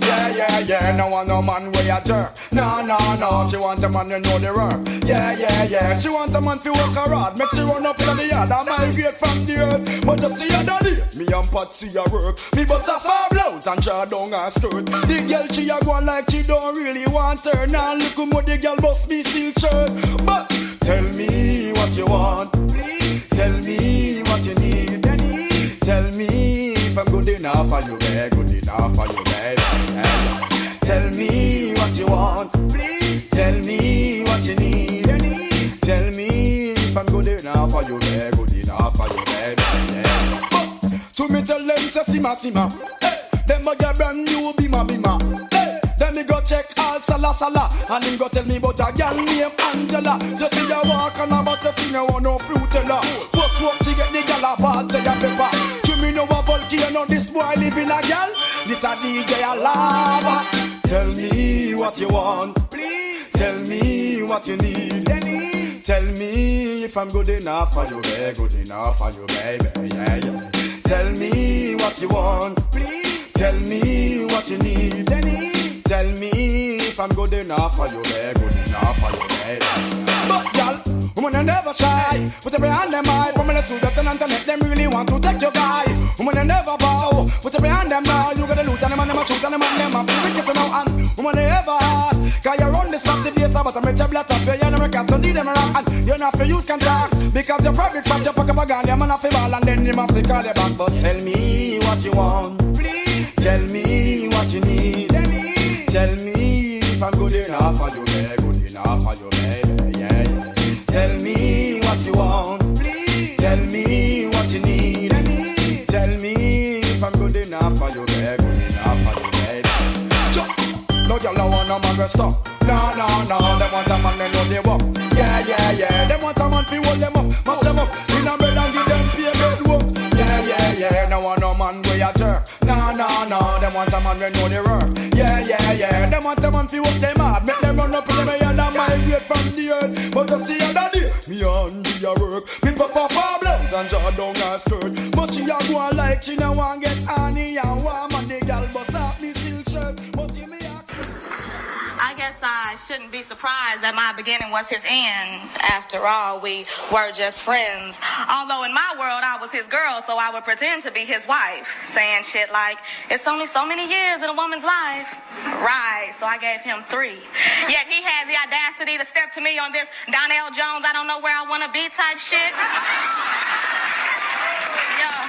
It wasn't supposed to be like this. He hit me with the forehead kiss, told me life was a journey and he was ready to explore this shit. And I was pissed. To me, he was a hypocrite, like a fake preacher in the pulpit, and he left me sick. And no, he didn't choose me, but that doesn't make him right nor wrong. And just because he was the epitome of my life doesn't make me wrong nor right. Like I said, I was his friend, not his wife. And I should have acted within that capacity, and maybe then this breakup would have been just one of those things instead of a fucking tragedy. And all that time I spent mad at him, hell, I should have been mad at me. After all, I was the one that gave him the key to my house and let him hang clothes in my closet just in case we go out. Not to mention washing all his dirty clothes just to make a full load and letting him finish off all the leftovers just so the food don't go old. For the times that we rawed out because he lost all the rubbers, and though I showed him more support than his own father, brother, sister, and mother. And just because those same people dial my number when they trying to get in touch, and he receives mail in my address just because he be here so much. Got total control of the remote control to the TV, DVD, and radio. And even though his name is not on my lease, got shit in my house that's off limits to me, like his side of my bed and his stash of weed.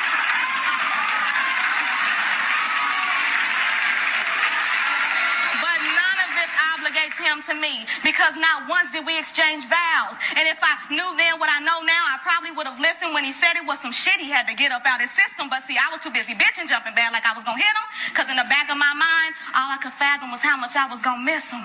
But just because I'm crying, y'all, don't mean that I'm the victim. Just means I was scared to let him go cause some other chick might get him. And that was my fault cause it was my decision. I should have never put my heart in my mind's position. But I couldn't shake him. He was like a bad habit. And all this for a nigga that was just average, doing average nigga shit. And all this for a nigga that was average, doing average nigga shit, like talking out the side of his neck and thinking with his dick. But I must admit he's the one I wanted to commit. So either I wasn't living up to my potential or I was just the average chick. But I choose to believe I was a woman caught up in a feeling both physical and emotional who was way too willing to give her all to a man. And though it may sound stupid, guess what? I would do it all again. Just next time for my husband and not that nigga I call my friend. And I am telling you, I'm not going. You're the best man I'll ever know. There's no way I can ever go. No, no, there's no way. No, no, no, no way. I'm living without you. I'm not living without you. I don't wanna be free. I'm staying. I'm you. You're gonna love me. Oh, you're gonna love me.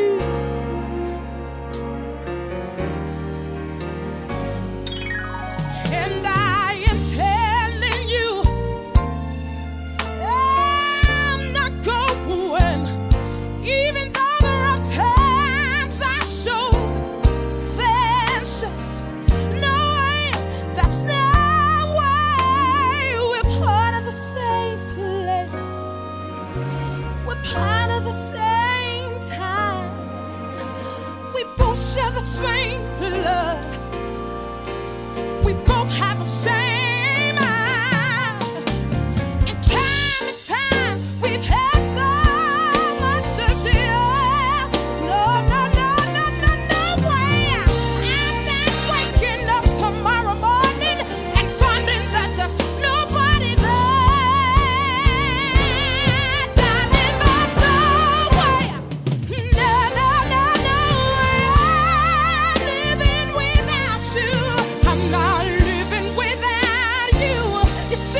You're gonna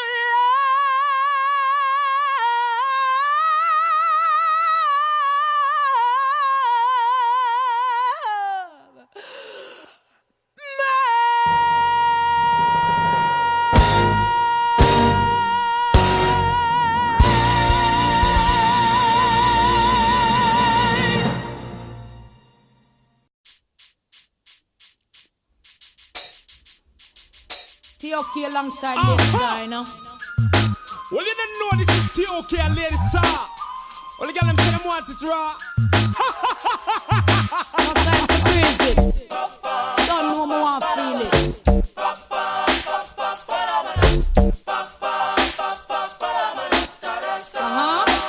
The boy have him girl and now walk alright.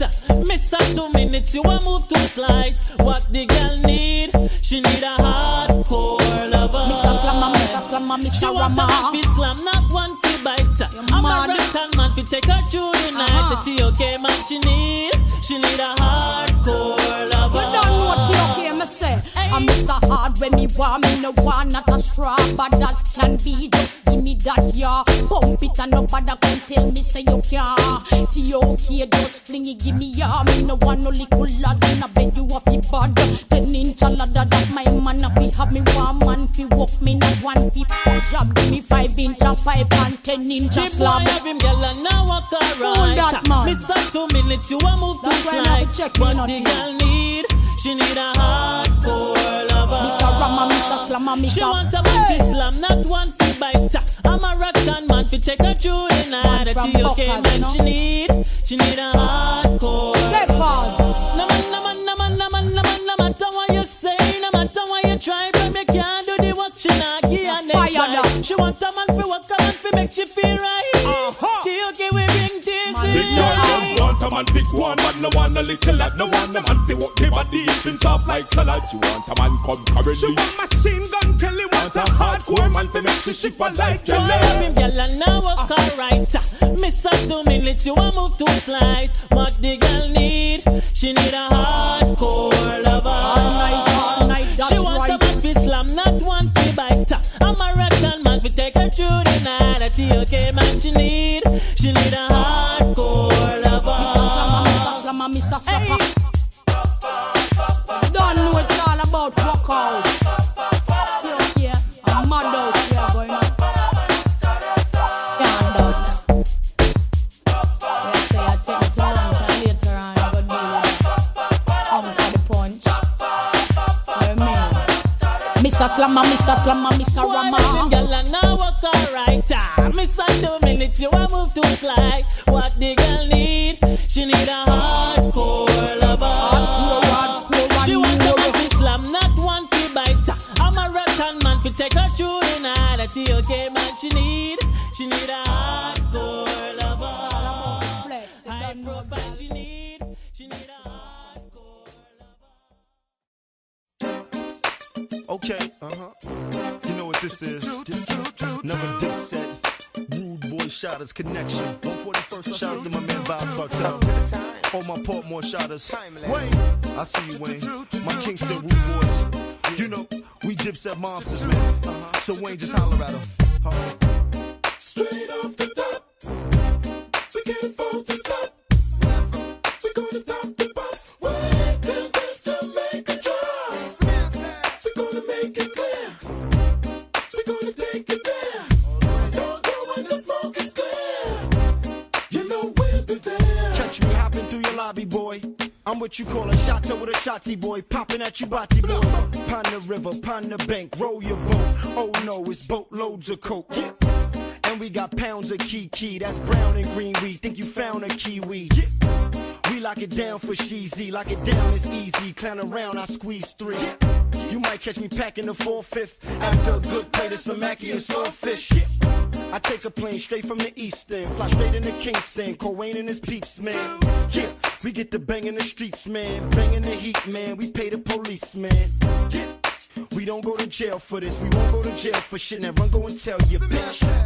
Straight off the top, we can't afford to stop. We're gonna top the box. Wait till this Jamaica drops. We're gonna make it clear. We're gonna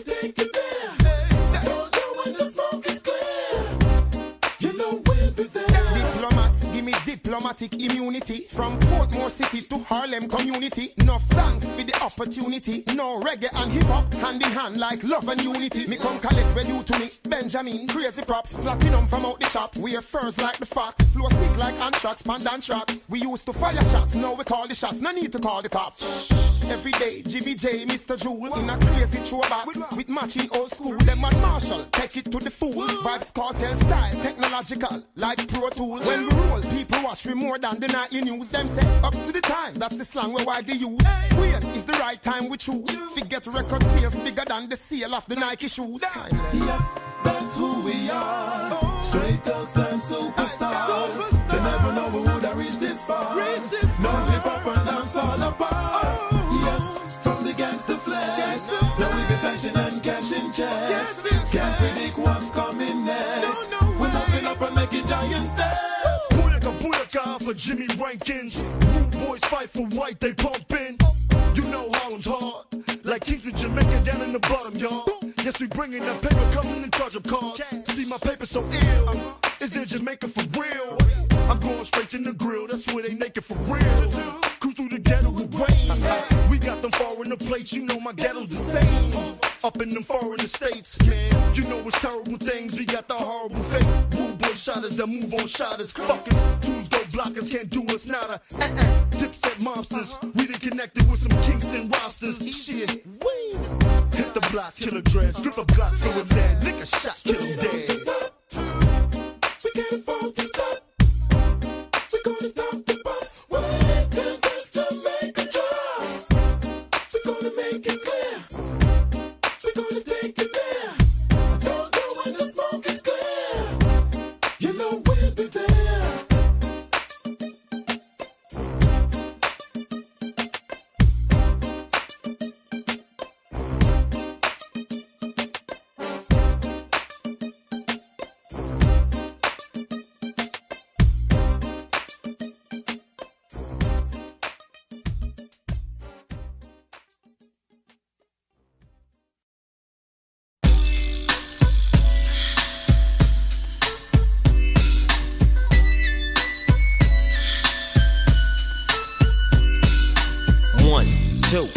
To the folk, Snoop Doggy Dogg and Dr. Dre is at the door, ready to make an entrance, so back on up. Cause you know we're about to rip shit up. Give me the microphone first so I can bust like a bubble. Compton and Long Beach together, now you know you in trouble. Ain't nothing but a G thing, baby. Too loped out niggas, so we're crazy. Death Row is the label that pays me. Unfadable, so please don't try to fake this. But back to the lecture at hand. Perfection is perfected, so I'ma let them understand. From a young G's perspective. And before me dig on a bitch, I have to find a contraceptive. You never know, she could be earning her man and learning her man, and at the same time burning her man. Now you know I ain't with that shit, Lieutenant. Ain't no pussy good enough to get burned while I'm offended. Yeah. And that's realer than real deal, Holyfield. And now you hookers and hoes know how I feel. Well, if it's good enough to get broke off a proper chunk, I take a small piece of some of that funky stuff. It's like this and like that and like this and it's like that and like this and like that and it's like this and like that and like this and Drake creep to the mic like a fan. Well, I'm peeping and I'm creeping and I'm creeping, but I damn near got caught, cause my beeper kept beeping. Now it's time for me to make my impression felt. So sit back, relax, and strap on your seatbelt. You've never been on a ride like this before, with a producer who can rap and control the maestro. At the same time with the dope rhyme that I kick, you know and I know I flow some old funky shit. To add to my collection, this selection symbolizes dope. Take a toke but don't choke. If you do, you have no clue of what me and my homie Snoop Dogg came to do. It's like this and like that and like this and it's like that and like this and like that and it's like this. And who gives a fuck about those? So just chill to the next episode.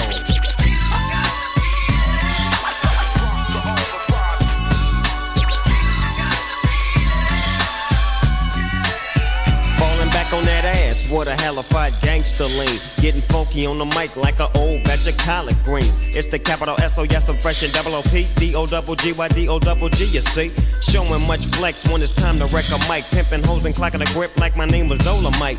Yeah, and it don't quit. I think they in the mood for some motherfucking G shit. Yeah. So Dre, What up, dog? Gotta give them what they want. What's that, G? We gotta break them off something. Hell yeah. And it's gotta be bumpin'. City of Compton. It's where it takes place, so when I show attention. Mobbing like a motherfucker, but I ain't lynching. Dropping the funky shit that's making the sucker niggas mumble. When I'm on the mic, it's like a cookie, they all crumble. Try to get close, and your ass will get smacked. My motherfucking homie, Doggy Dog, has got my back. Never let me slip, cause if I slip, then I'm slipping. But if I got my Nina, then you know I'm straight tripping. And I'ma continue to put the rap down, put the Mac down. And if your bitches talk shit, I have to put the smack down. Yeah, and you don't stop. I told you I'm just like a clock when I tick and I talk. But I'm never off, always on till the break of dawn. See you when PTO in the city they call Long Beach. Putting the shit together like my nigga DOC. No one can do it better like this, that, and this. And it's like that and like this and like that. And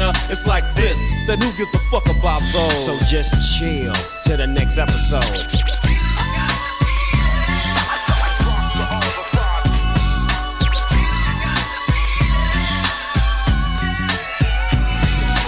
I'm serious.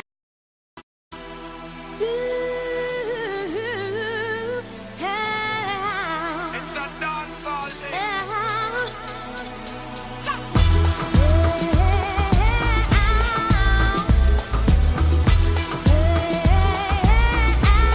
Jamal Franklin, sing. She's a dancehall queen for life, gonna explode like dynamite, and she's moving out of sight to check out my shop, the place like dynamite.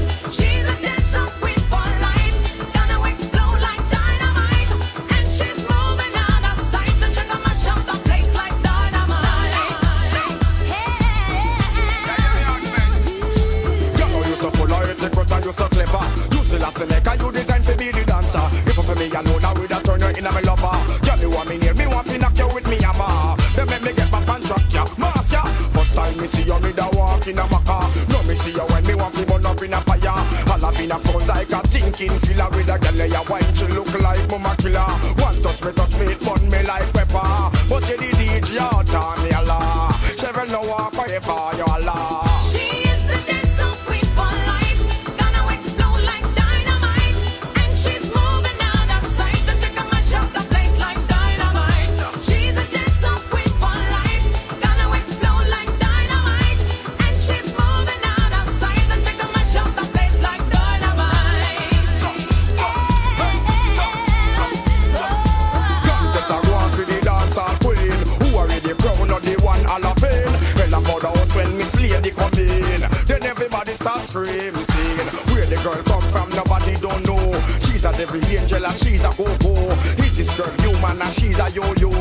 Ask me, I don't know, but all me know. When Nicky chop down African star, me see bus, me see truck, me see bike, me see car.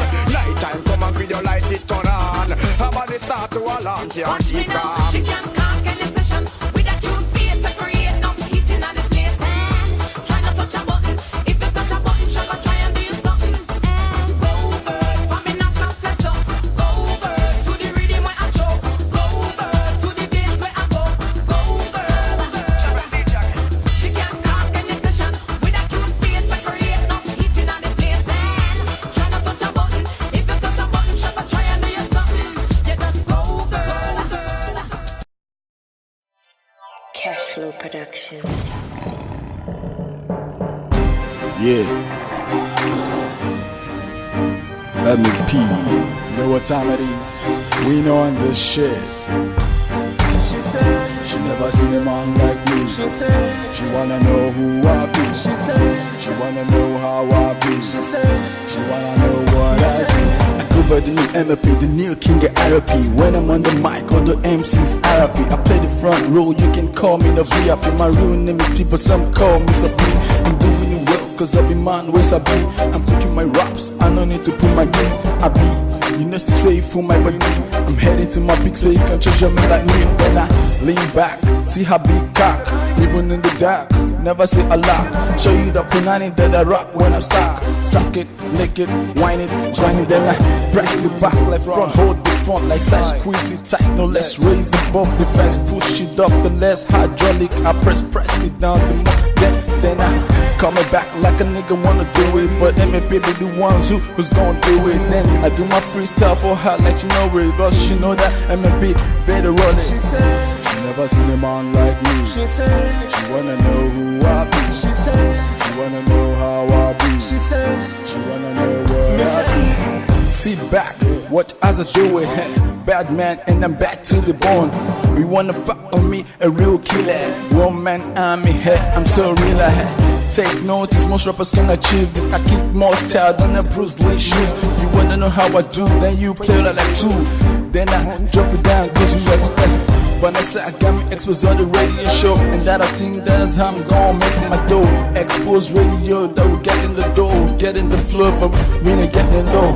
Then I drop it down for her to see that I may be the baddest one that she wanna see. Even if I cross the sea, then you open your eyes and see that I be the one that she come from again. Then I let her know it's me. Then when I do my things, nobody ever stopping me, cause it's just freestyle when I'm rolling on the beat. Then I see the people wanna talk about the dough. She said she never seen a man like me. She said she wanna know who I be. She said she wanna know what I be. She said she wanna know if I be. Bad man, bad to the bone. MAP, I switch your style like you are cold. All the ice cream, me, I chop it with a cold. I lick it up, never dropping me alone. Then let the girl that she said she wanna hold me. I told her never leaving me, cause she really wrote me. Then I be the Romeo, she be good, yeah. Then I drop it down for her to see like a lazy, yeah. Baby girl, look at what I do. Shake it from behind, let me push it up to you. Then I jack it from the back, raise it down low. Then I drop it in hard like she wanna do that. Bad girl, looking at the way that you roll that body, and everything that you must see, me see body. Me rolling it like me wanna tell nobody. Me, I do my freestyle, she never rolls on a D. Baby girl, you know that it's true. Mommy, everything that is me and you. We wanna touch it from the back, me and you. Baby girl, you know that it's true, me and you. She wanna see my big cock. She said she wanna know how I rock. She said she wanna know if I suck. She said all those things that I come back to me. Cashflow Production.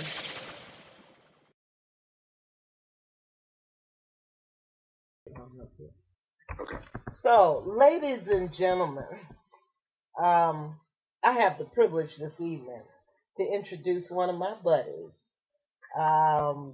He is actually the author of my theme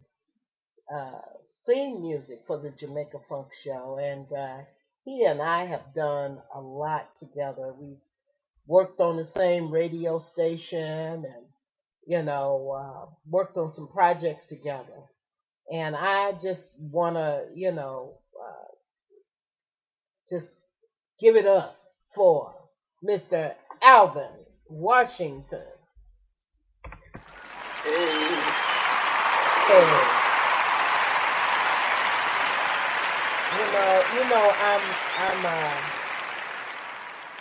I'm never a loss for words, but right then and there, I had a brain freeze.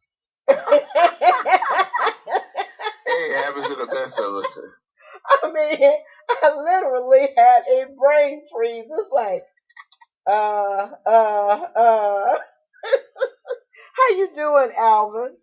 I'm doing well now. I'm doing well. Just had some slight health adversities over the Christmas holidays, but as the old gospel songs say, I'm coming up on the other side of the rough side of the mountain.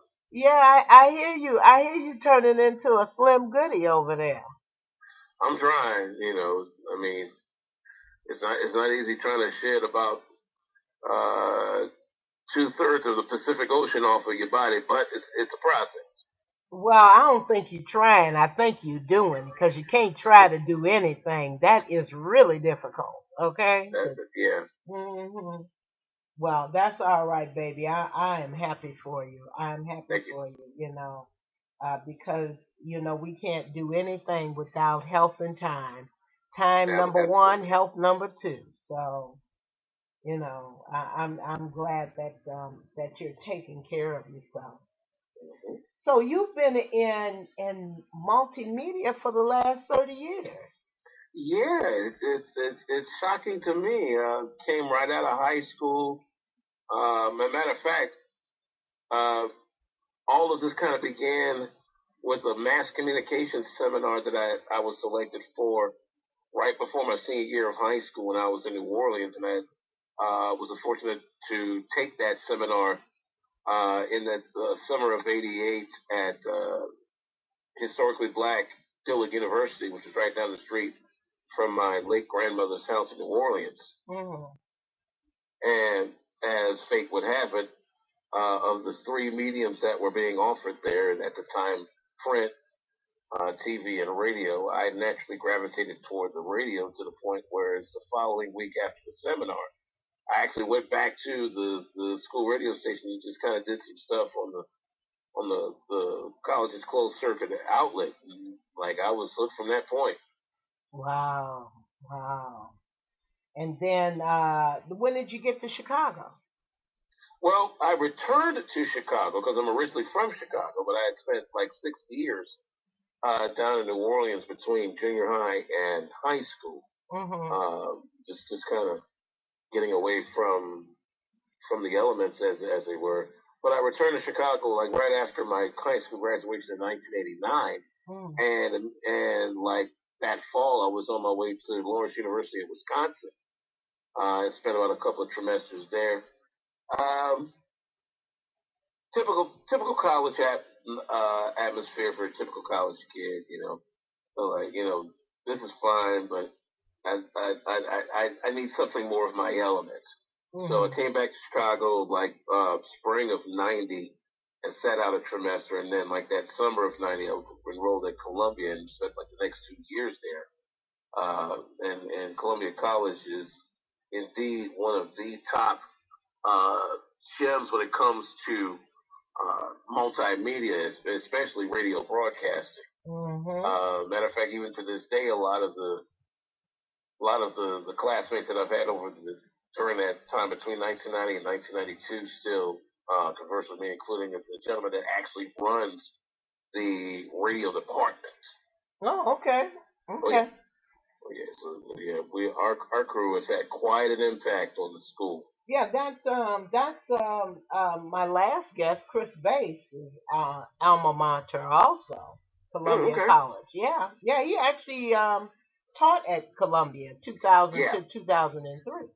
Chris Bass is one of those gentlemen that I've come across recently that the moment you hear him, it's like, yeah, you know, he's one of the reasons why I continue to stay in this business. Mm-hmm. Yeah. You know, him, and then there's another gentleman at a school that I attended back in 2005.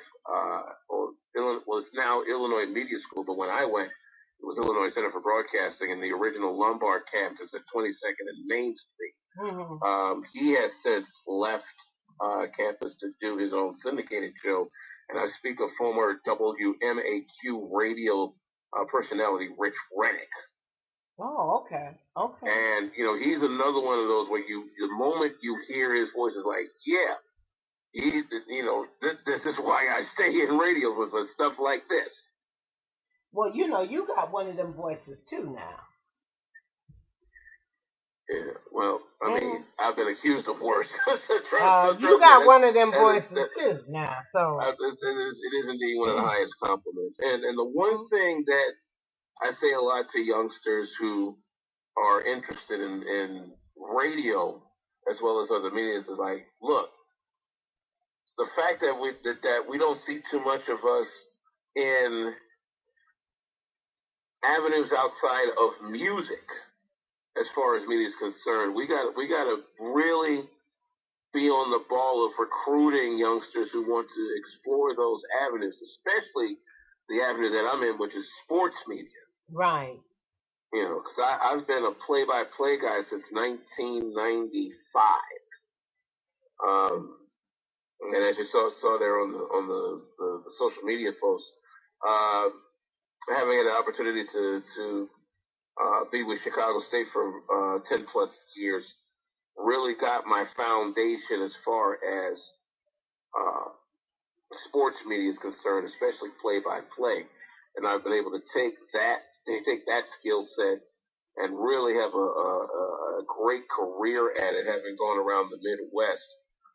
Stops like Washington, Iowa, Cape Girardeau, Missouri, more recently Mason City, Iowa, and some other like one-off opportunities that I've had around the Midwest. One of the more interesting opportunities that I've been a part of is USA Hockey has a Tier 3 component, Tier 3 and Tier 2 components, and I've been able to be a part of a showcase at a facility just north of Minneapolis, Minnesota, called the Schwann Super Rink. Mm-hmm. And the North American Hockey League has a Tier 2 and a Tier 3 league that does a showcase about every other month up there. And me having had a chance to do play-by-play for those opportunities has really not only broadened my horizons, but has exposed me to a whole new audience that is very dedicated to junior hockey. And, you know, if you thought the Blackhawks were the talk of the town, wait till you get into junior hockey and see how these little locales really take to their clubs. It is something else. And you were the first black play-by-play broadcaster with that junior level, that 3-tier one up in North Iowa. Yeah. I mean, when I first got there back in the summer of 2014, I was researching to see if anyone else of our persuasion had done this. No, I was indeed the first black guy to do USA sanctioned junior level hockey. Not only did I do North Iowa, but I also did what's called the Prospects League, which is the under 18s and the under 16s. Mm-hmm. And they travel around the Midwest to rinks, more primarily up in Metro Minneapolis, but they've come to Chicago for a hot sec. They've come to Metro St. Louis, and they've come to Metro. They've actually come to Metro Ann Arbor. Mm-hmm. Mm-hmm. So yeah, it's and that's a pretty intense league in itself. Because I mean, these are youngsters that are getting themselves primed for opportunities, either at the collegiate level, or if they're able to get up to Tier 1, which is the United States Hockey League. You get to that league, that means you're basically ready for the show. Yeah. Well, I have a girlfriend whose son that we need to be looking out for in terms of hockey. His name is Spencer Moore. All right. And he's at, I believe, the University of Iowa. Yeah, that's big. That's D1. Yeah, he's one of the top. You're getting ready for the show. Yeah, well, he's one of the top. I actually got a poster with his picture on it. Wow. yeah. This little boy's bad, and he a brother too. You know, because you don't get a lot of brothers in hockey. And again, the wild thing about hockey that a lot of people don't know is, even though you don't see a lot of blacks in hockey nowadays because of the playing conditions, because it's constantly cold. Mm-hmm. What folks don't realize is there was at one time a colored hockey league that predates the NHL. A black hockey league? Yes, it was called the Colored Hockey League of Maritimes. Black History Alert, folks. Black History Alert. Wow. Yeah, it was called the Colored Hockey League of the Maritimes, and these were clubs that were based in Nova Scotia, Newfoundland, and Prince Edward Isles. And most of the players were ex-slaves that escaped through the Underground Railroad from the United States. Oh. Yep.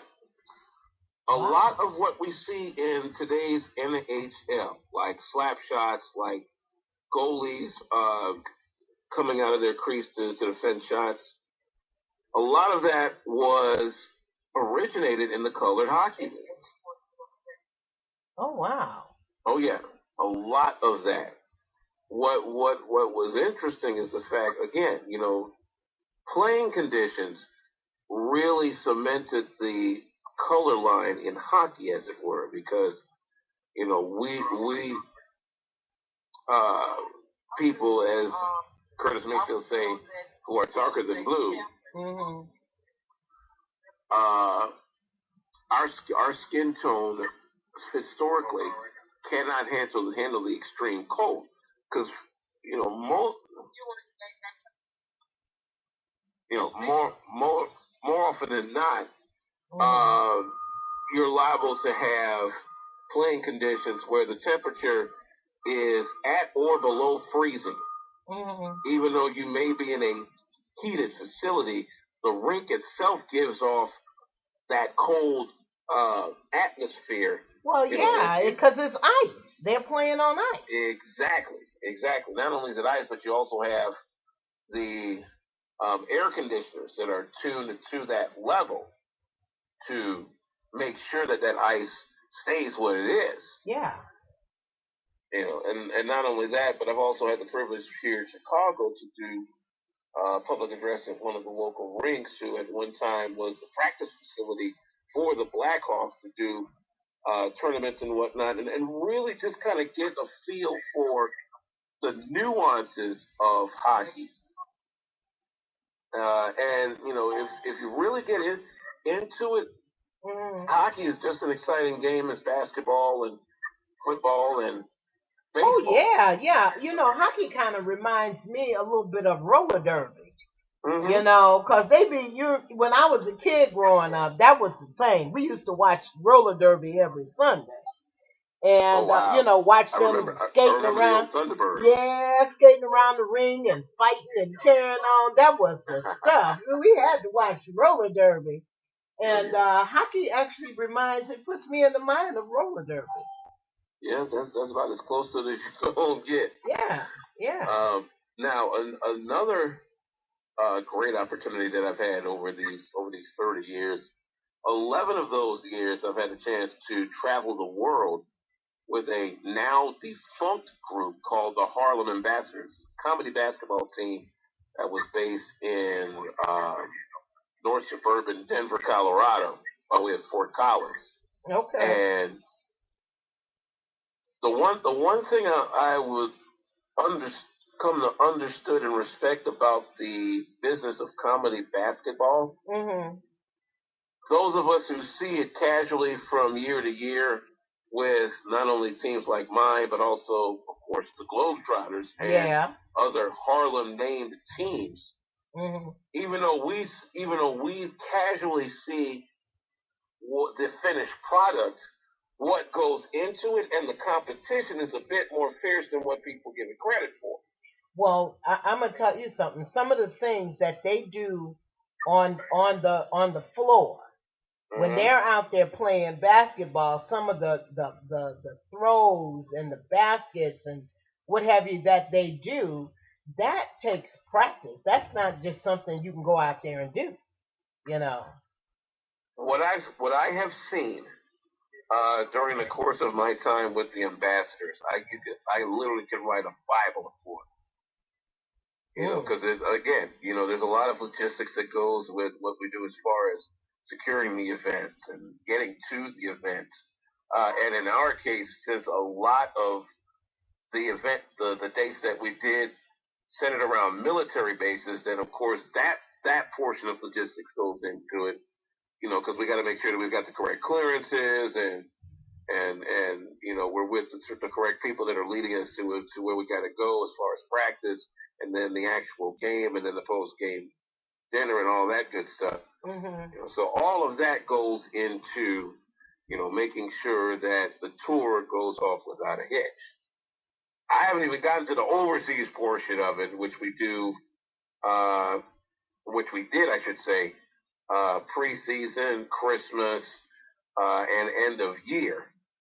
And you're talking about a schedule that took me to Central Germany, Guantanamo Bay, Cuba, all across Puerto Rico, Canada, South Korea. Wow. I South must Korea. say, for my one and only time of having gone to the Orient, South Korea is that spot. Man, it's very mountainous, and I'm quite sure those that are going over there for the Pyeongchang Winter Games will definitely see it. Although it's going to be cold to the biscuit. Well, yeah, it's gonna be cold, but you know, I've been to Asia once too. I went to Beijing, China, and Asia has a tendency to be very mountainous. Oh yeah. And in the wintertime it is cold, but it ain't nothing like here. No, they're about to be cold in the sense of like it was the first week of this year. That's what it's about to be over there in Pyeongchang, South Korea. It's gonna get cold. And plus you sitting outside. Oh yeah, it's gonna get cold, bro. Yeah. But be that as it may, having been able to travel almost the length of South Korea on a particular 2-week tour. I got as close as like 100 kilometers south of the militarized zone. Wow. And yeah, when you understand how close you are to them folk, you're not far from. Okay. You weren't far from as Donald Trump calls him, Rocket Man. Well, it wasn't him then. It was his dad. Yeah, I know, but yeah, right. Now, tell me something. Let's talk about the Big Ten, because that's coming up soon, right? College football, basketball. Is it? Yeah, the Big Ten tournament will be coming up next month. So who you think is good? Who you pulling for? From what I have seen, the front runners so far have been Michigan and Michigan State. And to some extent, as of late, Nebraska. But as people well know, the Big Ten Conference is one of the toughest basketball conferences in the country. Yeah. Anybody can beat anybody on any given day. We saw that last year with Northwestern. Yes. Northwestern's having a bit of a rough go at it this year. They don't have the same personnel. You know, Chris Collins has got a coach this year. And with what Northwestern is being the only private institution in a pretty much predominantly public institution league, they don't have much to choose from as far as those that are going to be able to make it up to Evanston. However, you know, those rare cases like last year, where they were able to break through and get to the tournament and even win their first tournament game. You know what?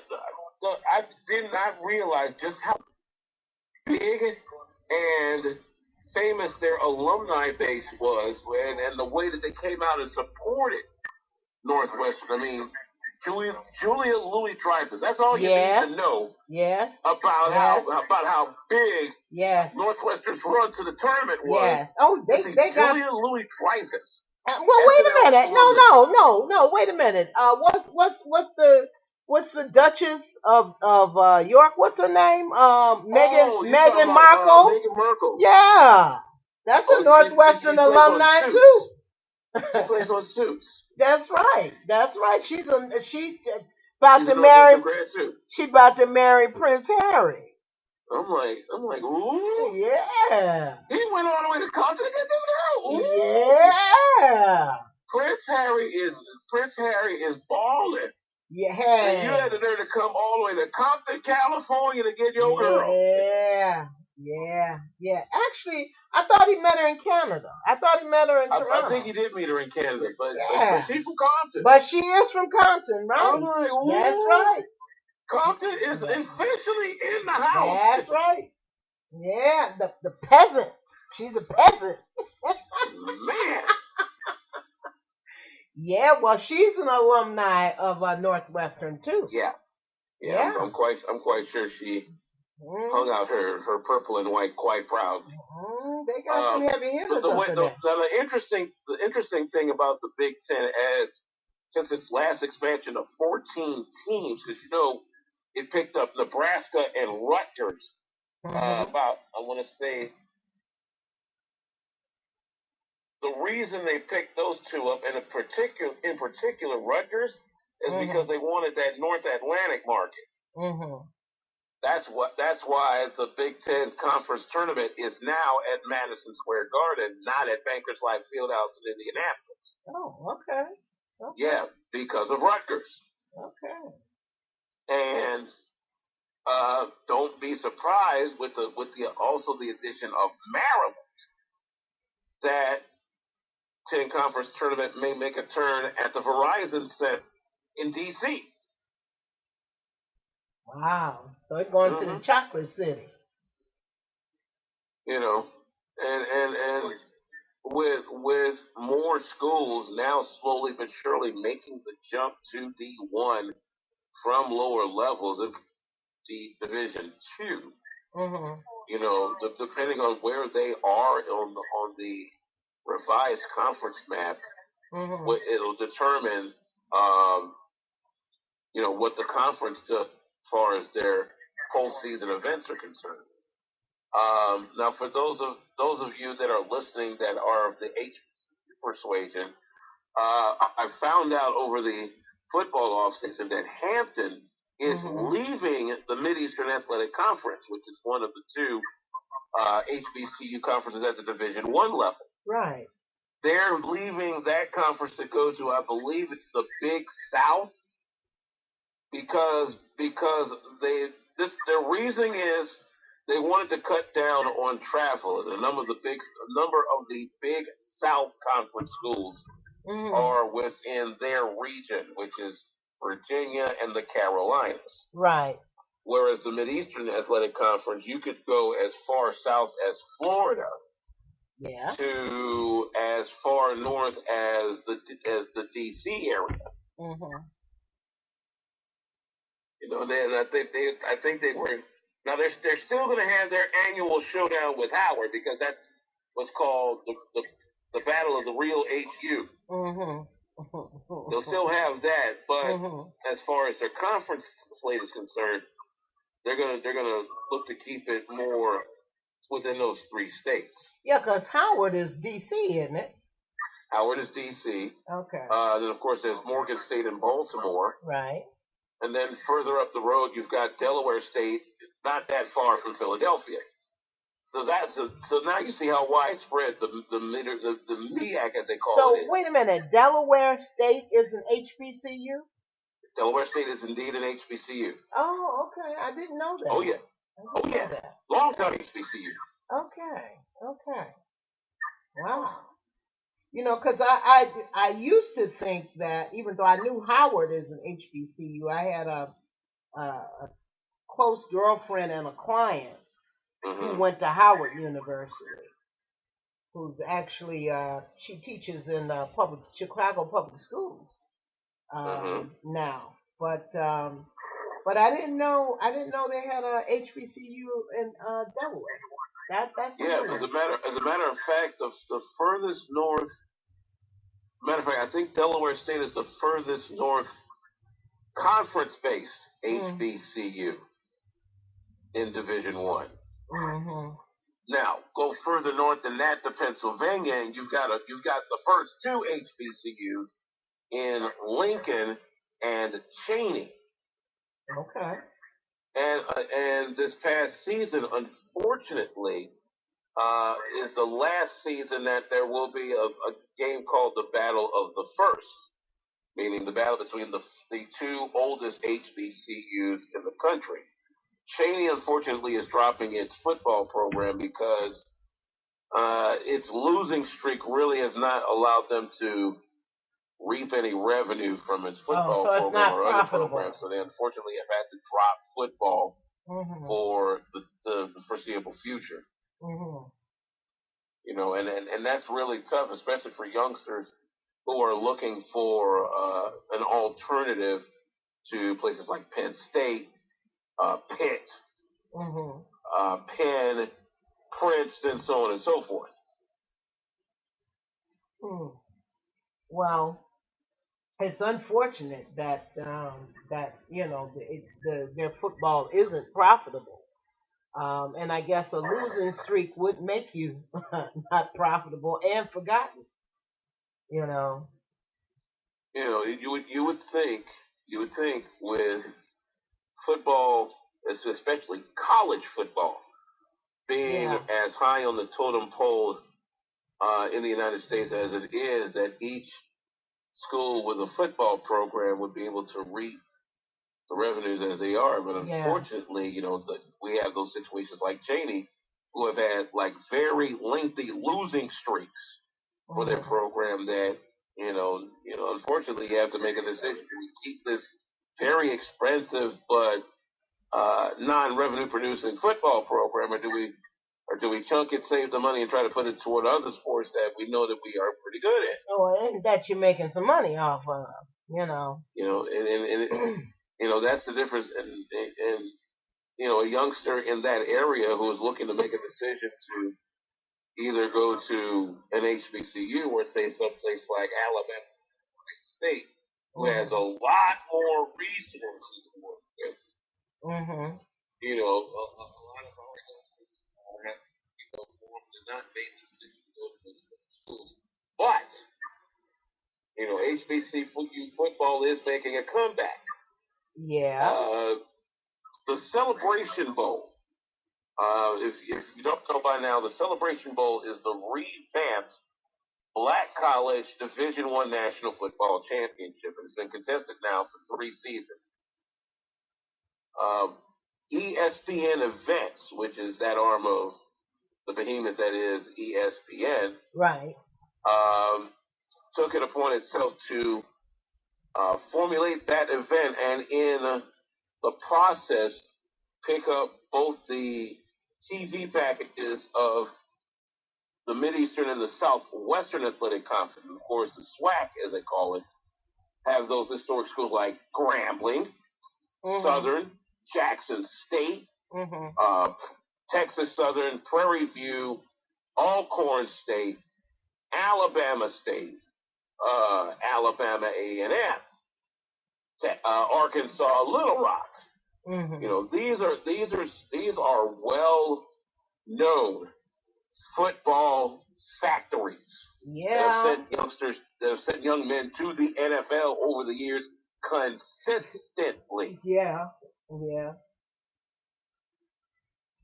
That's them corn-fed and bred boys. Them the boys that do get to go. Them Southern boys, them Southern SBCUs, they don't have a problem. No, they actually don't. Yeah, they don't have a problem.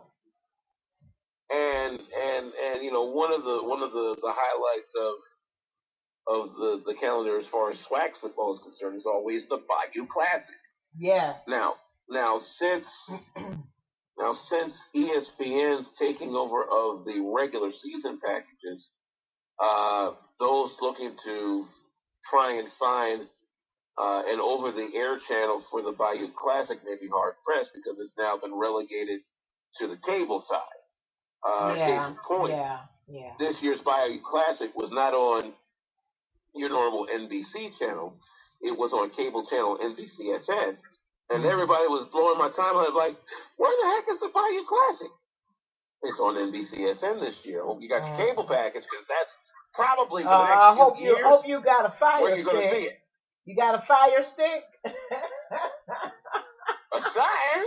Got some Hulu? Or some Roku?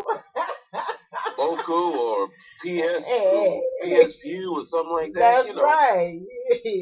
You better have something, because that's the only way you're going to see it. That's kind of the landscape of what it looks like right now. If your particular event is not of that particular level, then you're not necessarily going to be on a channel that is accessible, right, on a widespread basis. Just a regular channels. Exactly. Because I know for years, I know for a good number of years, the Bayou Classic was on NBC. Yeah. You know, it was nothing to pop on the TV on the Saturday after Thanksgiving, and you know, there's My Clockwork Southern and Grambling for the Superdome. That's right. Shucks, I used to go to the classic that they have in Indiana in October. Oh, the Circle City Classic. Yeah, Circle City Classic. That's right. I used to enjoy me some Circle. You know, if they wanted to kill a whole bunch of black people, all they had to do was wait until Circle City, and just drop something down on the Hoosier Dome. Don't give them no ideas now. But speaking of the Circle City Classic, from what I understand, that particular matchup between Central State and Kentucky State, I think has now gone back to a home and home, and won't be at the Circle City Classic this year. Now, mind you, Central State and Kentucky State aren't the only ones that play the Circle City Classic. That's right. You know, it's still the Indiana Black Expo who runs that particular event. You know, they're still going to find some quality opponents. They're going, because that's some revenue. A lot of these programs are doing more home and homes to try and keep the money where they are. However, you know, you've got some of these other classics, especially at the Division II level, that encompass the two original HBCU conferences in the CIAA and SIAC. Because before there was a MEAC and before there was a SWAC, the CIAA and the SIAC housed all the major HBCU football programs. FAMU was a part of the SIAC at one time. Right. I'm quite sure Alabama A&M and Alabama State were a part of the SIAC, as well as a few others down there in the South before they formed the SWAC. And it jumped up to Division II at one time. And then Division I eventually. You know, so that's what happens with that. Okay, so now getting into professional ball. So who are the teams that you think are going to make it to the playoffs this year? Are we talking NBA now? Yep, we're talking NBA. Okay. It's still anybody's guess, although right now, far and away, the clear favorite is Golden State. I mean, far and away. That means you can take Curry out, they still win. You can take Kevin Durant out, they still win. Because their bench is just all of that. Yeah. Well, they've always been, for the last couple of years. They've been all that in a bag of chips. Kevin Durant is like almost like, okay, this is just not fair. I just go because he got 2 feet, a basketball, and skills. That's how they could come over to Golden State. True. Folk kill me with that. So I'm like, why you leave Oklahoma City to go to Golden State? Because the man wants a ring. That's right. That's like Alex. Everybody and their grandma that knows anything about Oklahoma City knows as long as Russell Westbrook is a ball hog, they will not get a ring. That's right, and they just won't. Well, that's just like Alshon Jeffries left the Bears and went and played for the Eagles, so he can get a ring. So he just happened to luck up into a situation where they got one of the most dynamic quarterbacks going today, Carson Wentz. Yeah. It just so happens that Philly also was able to snag somebody that was good for them a few years back and was back with them again as a backup and was able to step in. Yeah. And just keep it going. You know. And well, I'm actually happy that they won, though. I'm elated that the Eagles won because I did not want New England, that doggone Tom Brady, let him go sit his old ass down on a couch somewhere. and watch the game. I'm quite sure a good portion of the nation that's not in Massachusetts, Rhode Island, Maine, New Hampshire, or Vermont, or Connecticut is agreeing with you at this particular point. Give Tom Brady his due, 500 yards Yeah, plus. well, good for him, but it's time for him to sit his old ass down. But you know, it's that defense. You know, they gave up 41 points, and the mystery question is still, why did they bench Malcolm Branch? Folks still don't know what the biscuit was behind that. We may never know. But I don't think the Eagles are too eager to find that out at this particular point. Shoot, man, look, Thursday, there's going to be enough cheesesteak going around that cockpit considered to choke a mule. You damn skipper. Shoot. With caramelized onions and green That's peppers. That's right. Shoot. Dipped or not dipped, there's going to be some cheesesteaks up in there.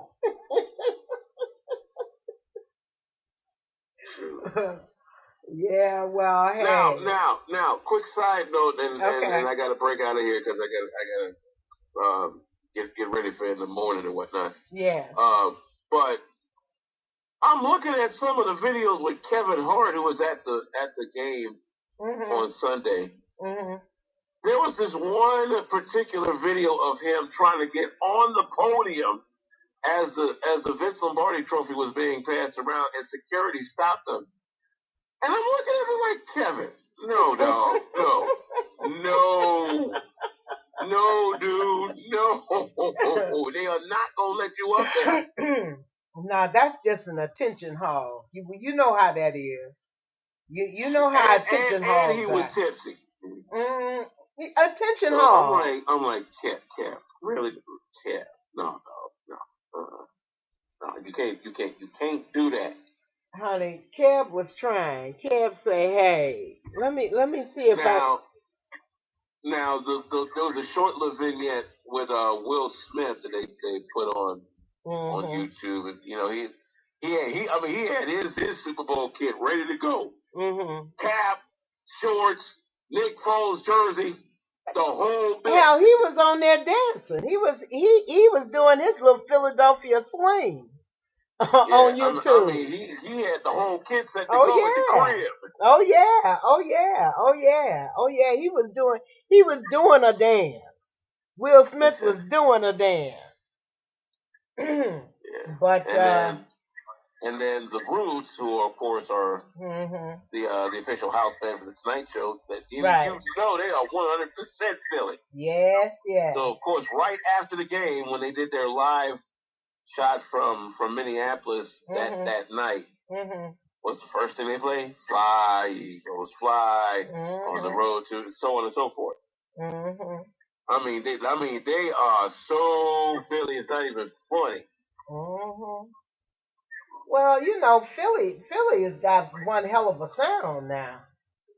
Well, Philly's serious. The old sound of Philadelphia. That's right. Philly's serious. With Gambling Up.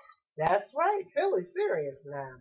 Yeah. You know. Well, it's very serious. Well, I got to break on out of here, but I do appreciate you bringing me on the set.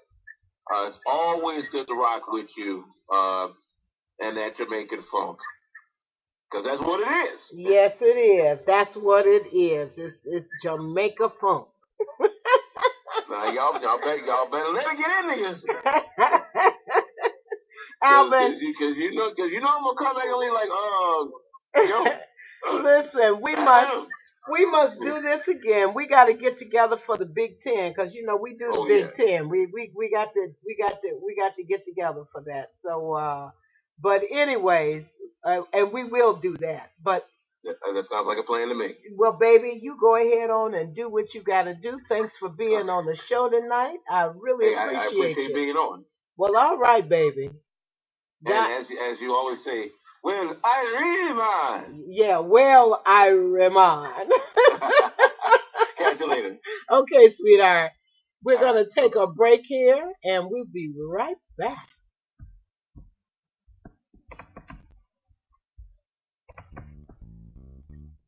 Hi, this is KT.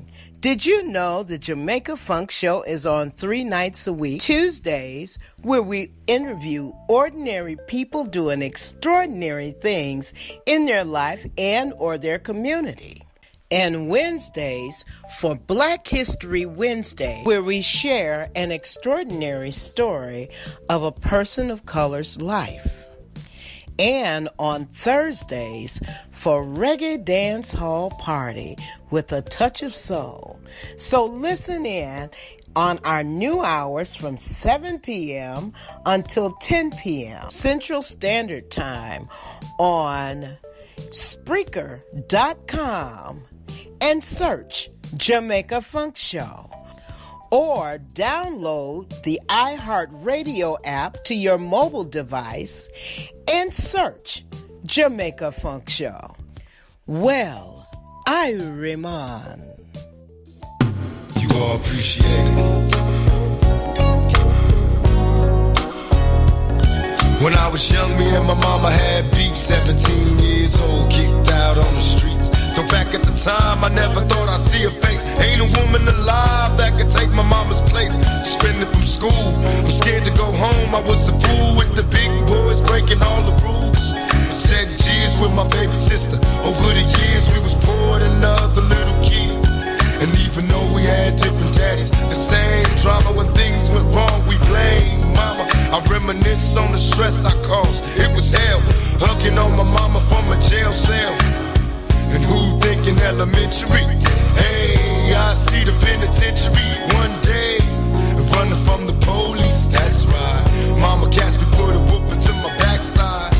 And even as a crack fiend, mama, you always was a black queen, mama. I finally understand, for a woman it ain't easy trying to raise a man. You always was committed, a poor single mother on welfare. Tell me how you did it, there's no way I can pay you back. But the plan is to show you that I understand. You all appreciate it. Don't you know it love you sweet? Dear mama, please no one above you sweet lady. Don't you know it love you? Now ain't nobody tell us it was fair. No love for my daddy cause the coward wasn't there. He passed away and I didn't cry cause my anger wouldn't let me feel for a stranger. They say I'm wrong and I'm heartless, but all along I was looking for a father, he was gone. I hung around with the thugs, and even though they sold drugs, they showed a young brother love. I moved out, started really hanging. I needed money of my own, so I started slanging. I ain't guilty cause even though I sell rocks, it feels good putting money in your mailbox. I love paying rent when the rent's due. I hope you got the diamond necklace that I sent to you. Cause when I was low, you was there for me. You never left me alone because you cared for me. And I could see you coming home after work late. You're in the kitchen trying to fix us a hot plate. You're just working with the scraps you was given. And mama made miracles every Thanksgiving. But now the road got rough, you're alone. You're trying to raise 2 bad kids on your own. And there's no way I can pay you back. But my plan is to show you that I understand. You all appreciate it. Don't you know we love you sweet? And dear mama, please no one above you sweet. You all appreciate it. Don't you know we love you? Pour out some liquor and I reminisce. Cause through the drama I can always depend on my mama. And when it seems that I'm hopeless, you say the words that can get me back in focus. When I was sick as a little kid, to keep me happy there's no limit to the things you did. And all my childhood memories are full of all the sweet things you did for me. And even though I act crazy, I gotta thank the Lord that you made me. There are no words that can express how I feel. You never kept a secret, always stayed real. And I appreciate how you raised me, and all the extra love that you gave me. I wish I could take the pain away. If you can make it through the night, there's a brighter day. Everything will be alright if you hold on. It's a struggle every day, gotta roll on. And there's no way I can pay you back, but my plan is to show you that I understand. You all appreciate it. Don't you know we love you, sweet lady? Please, no one above you, sweet lady. Don't you know we love you, sweet lady? Please, no one above you, sweet lady. Don't you know we love you, sweet lady? Please, no one above you, sweet lady. Don't you know we love you, sweet lady? Please, no one above you, sweet lady. Don't you know we love you, sweet lady?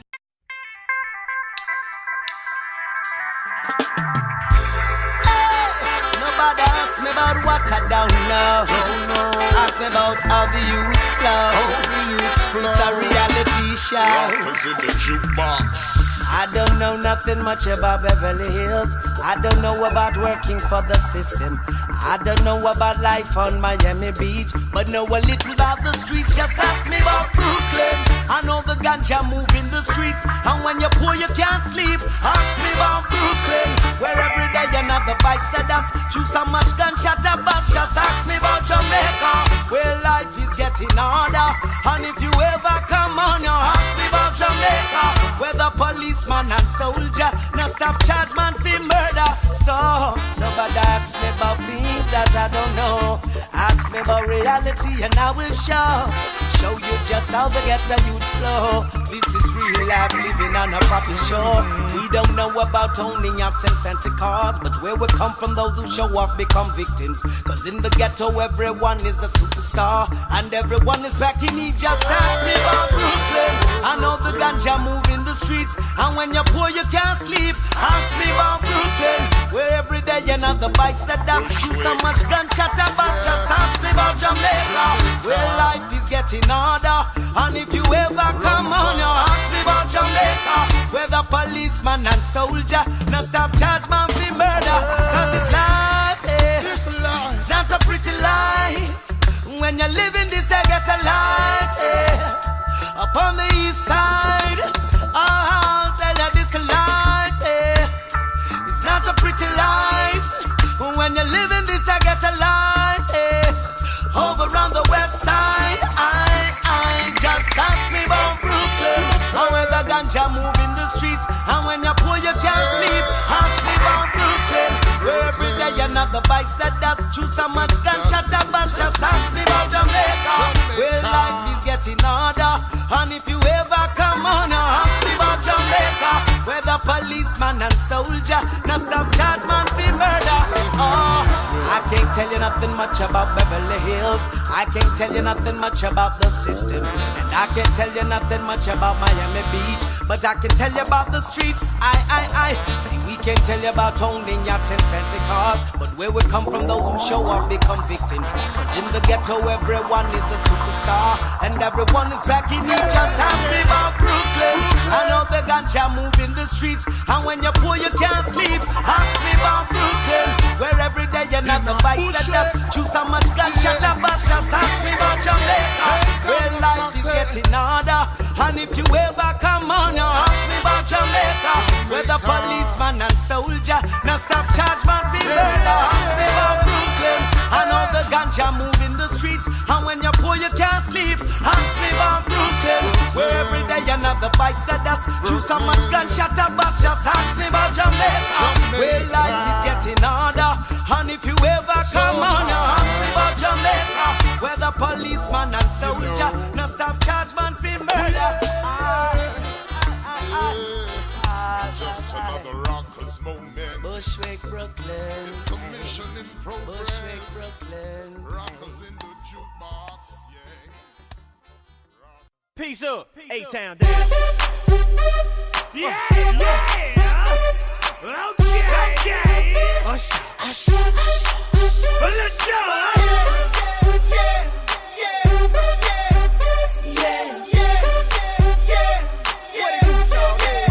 Let's go. Up in the club with my homies, tryna get a little VI.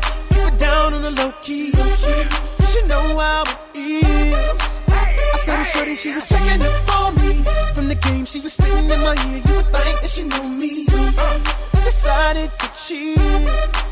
Conversation got heavy. She had me feeling like she's ready to blow. Watch out! She's saying, come get me. So I got up and followed her to the floor. She said, baby, let's go. When I told her, I said, Shorty got down, said, come and get me. I got so caught up, I got you told me. Cause with my girl, you be the best of all me. Next thing I knew, she was all up on me screaming.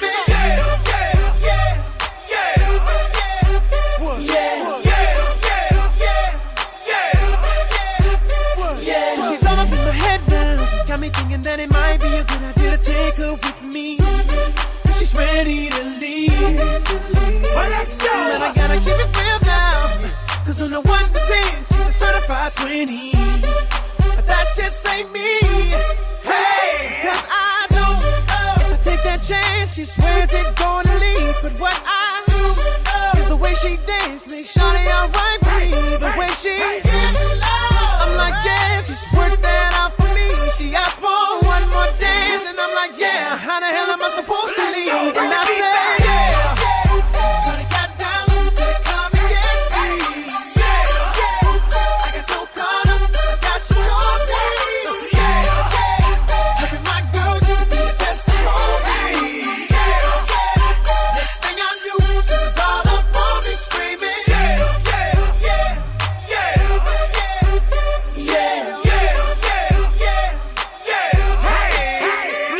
Watch out, my outfit's ridiculous. In the club looking so conspicuous. And wow, these women all on the prowl. If you hold the head steady, I'ma milk the cow. And forget about game, I'ma spit the truth. I won't stop till I get them in their birthday suits. So give me the rhythm and it'll be off with their clothes. Then bend over to the front and touch your toes. I left the jag and I took the rolls. If they ain't cutting, then I put them on foot patrol. How you like me now when my pinkies valued over 300,000? Let's drink, you the one to please. Ludacris fill cups like Double D. Me and Ursh once more when we leaves them dead. We want a lady in the street, but a freak in the bed that say, Shawty got down, said, come and get me. I got so caught up, I got you told me. Cause with my girl, she could be the best of all me. Next thing I knew, she was all up on me screaming.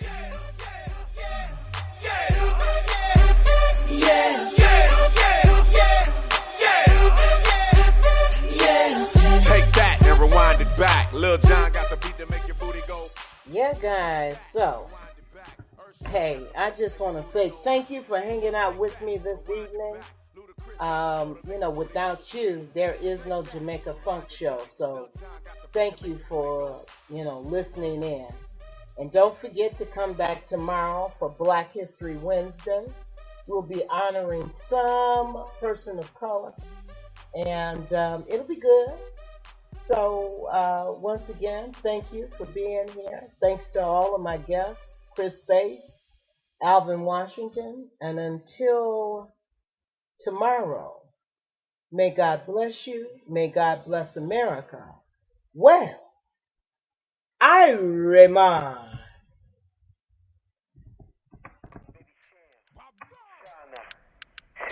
Models, show no.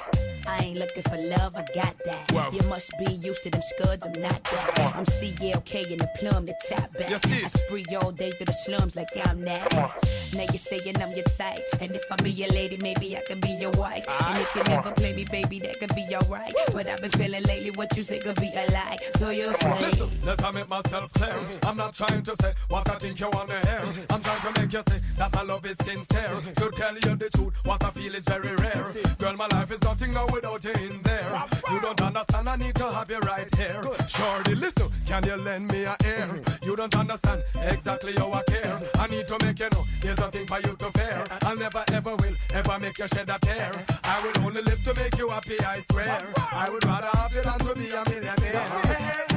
Girl, when you wind it up so fly. Now can you push a little higher? Booty make it touch the sky. Higher, higher, higher, higher. Wind it up,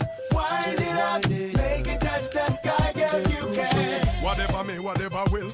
I will never ever give up trying until the last breath leave me body and blood spill. It's been a while I'm trying, no one coming up nil. But girl, you want me rose, you want me liquor daffodil. Not like them girls who don't worth a dollar bill. Girl, I know you think I am a player, but still, somehow I know I'm gonna get you one day, girl. Believe me, I will. Girl, when you wind it up so fly. Nigga, you push a little higher, booty make it touch the sky. Higher, higher, higher, higher. Wind it up, make it touch the sky, girl, you can. Wanna come with it, no, we got ya. Number one rule, ain't no messing with me shatter. Make a swim pool, can't nobody give me water. And when we in the room, don't nobody do it better. Look, I don't really wanna merge with a nigga, right? I just really wanna splurge with a nigga, right? Make him get a little merge, keep a nigga tight. Couple hundred in the purse, case he wanna ache. But it's something I'm feeling about you. I'm seeing it be killing me when I'm without you. Wait until you hit me to see if you come through, damn. You got me tripping on saying to my dudes. Look, I gotta slow it down, but I don't wanna chill. You got me in the zone, I'm trying to keep it real. So what you wanna do? Tell me what's the deal. I think I'm feeling you, so tell me how you feel. Girl, when you wind it up so fly. Nigga, you push a little higher, booty make it touch the sky. Higher, higher, higher, higher. Wind it up, make it touch the sky, girl, you can. Make it to the sky, make it to the sky, make it to the sky, make it to the sky, make it to the sky, make it to the sky, yeah, now. Make it to the sky, make it to the sky now. Make it to the sky, make it to the sky. Listen, let I make myself clear. I'm not trying to say what I think you want to hear. I'm trying to make you see that my love is sincere. To tell you the truth, what I feel is very rare. Girl, my life is nothing now without you in there. You don't understand, I need to have you right here. Shorty, listen, can you lend me a ear?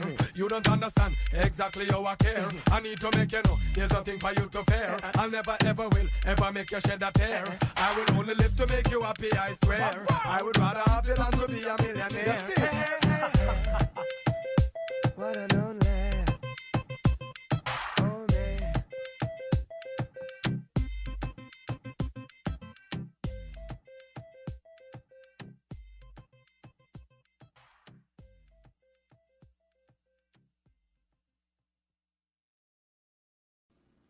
Father God, as I kneel down and pray, we don't deserve it, Father, but thank you for what you have done. Your goodness is overflowing. Your grace is more than sufficient. Your mercy just completely blows my mind.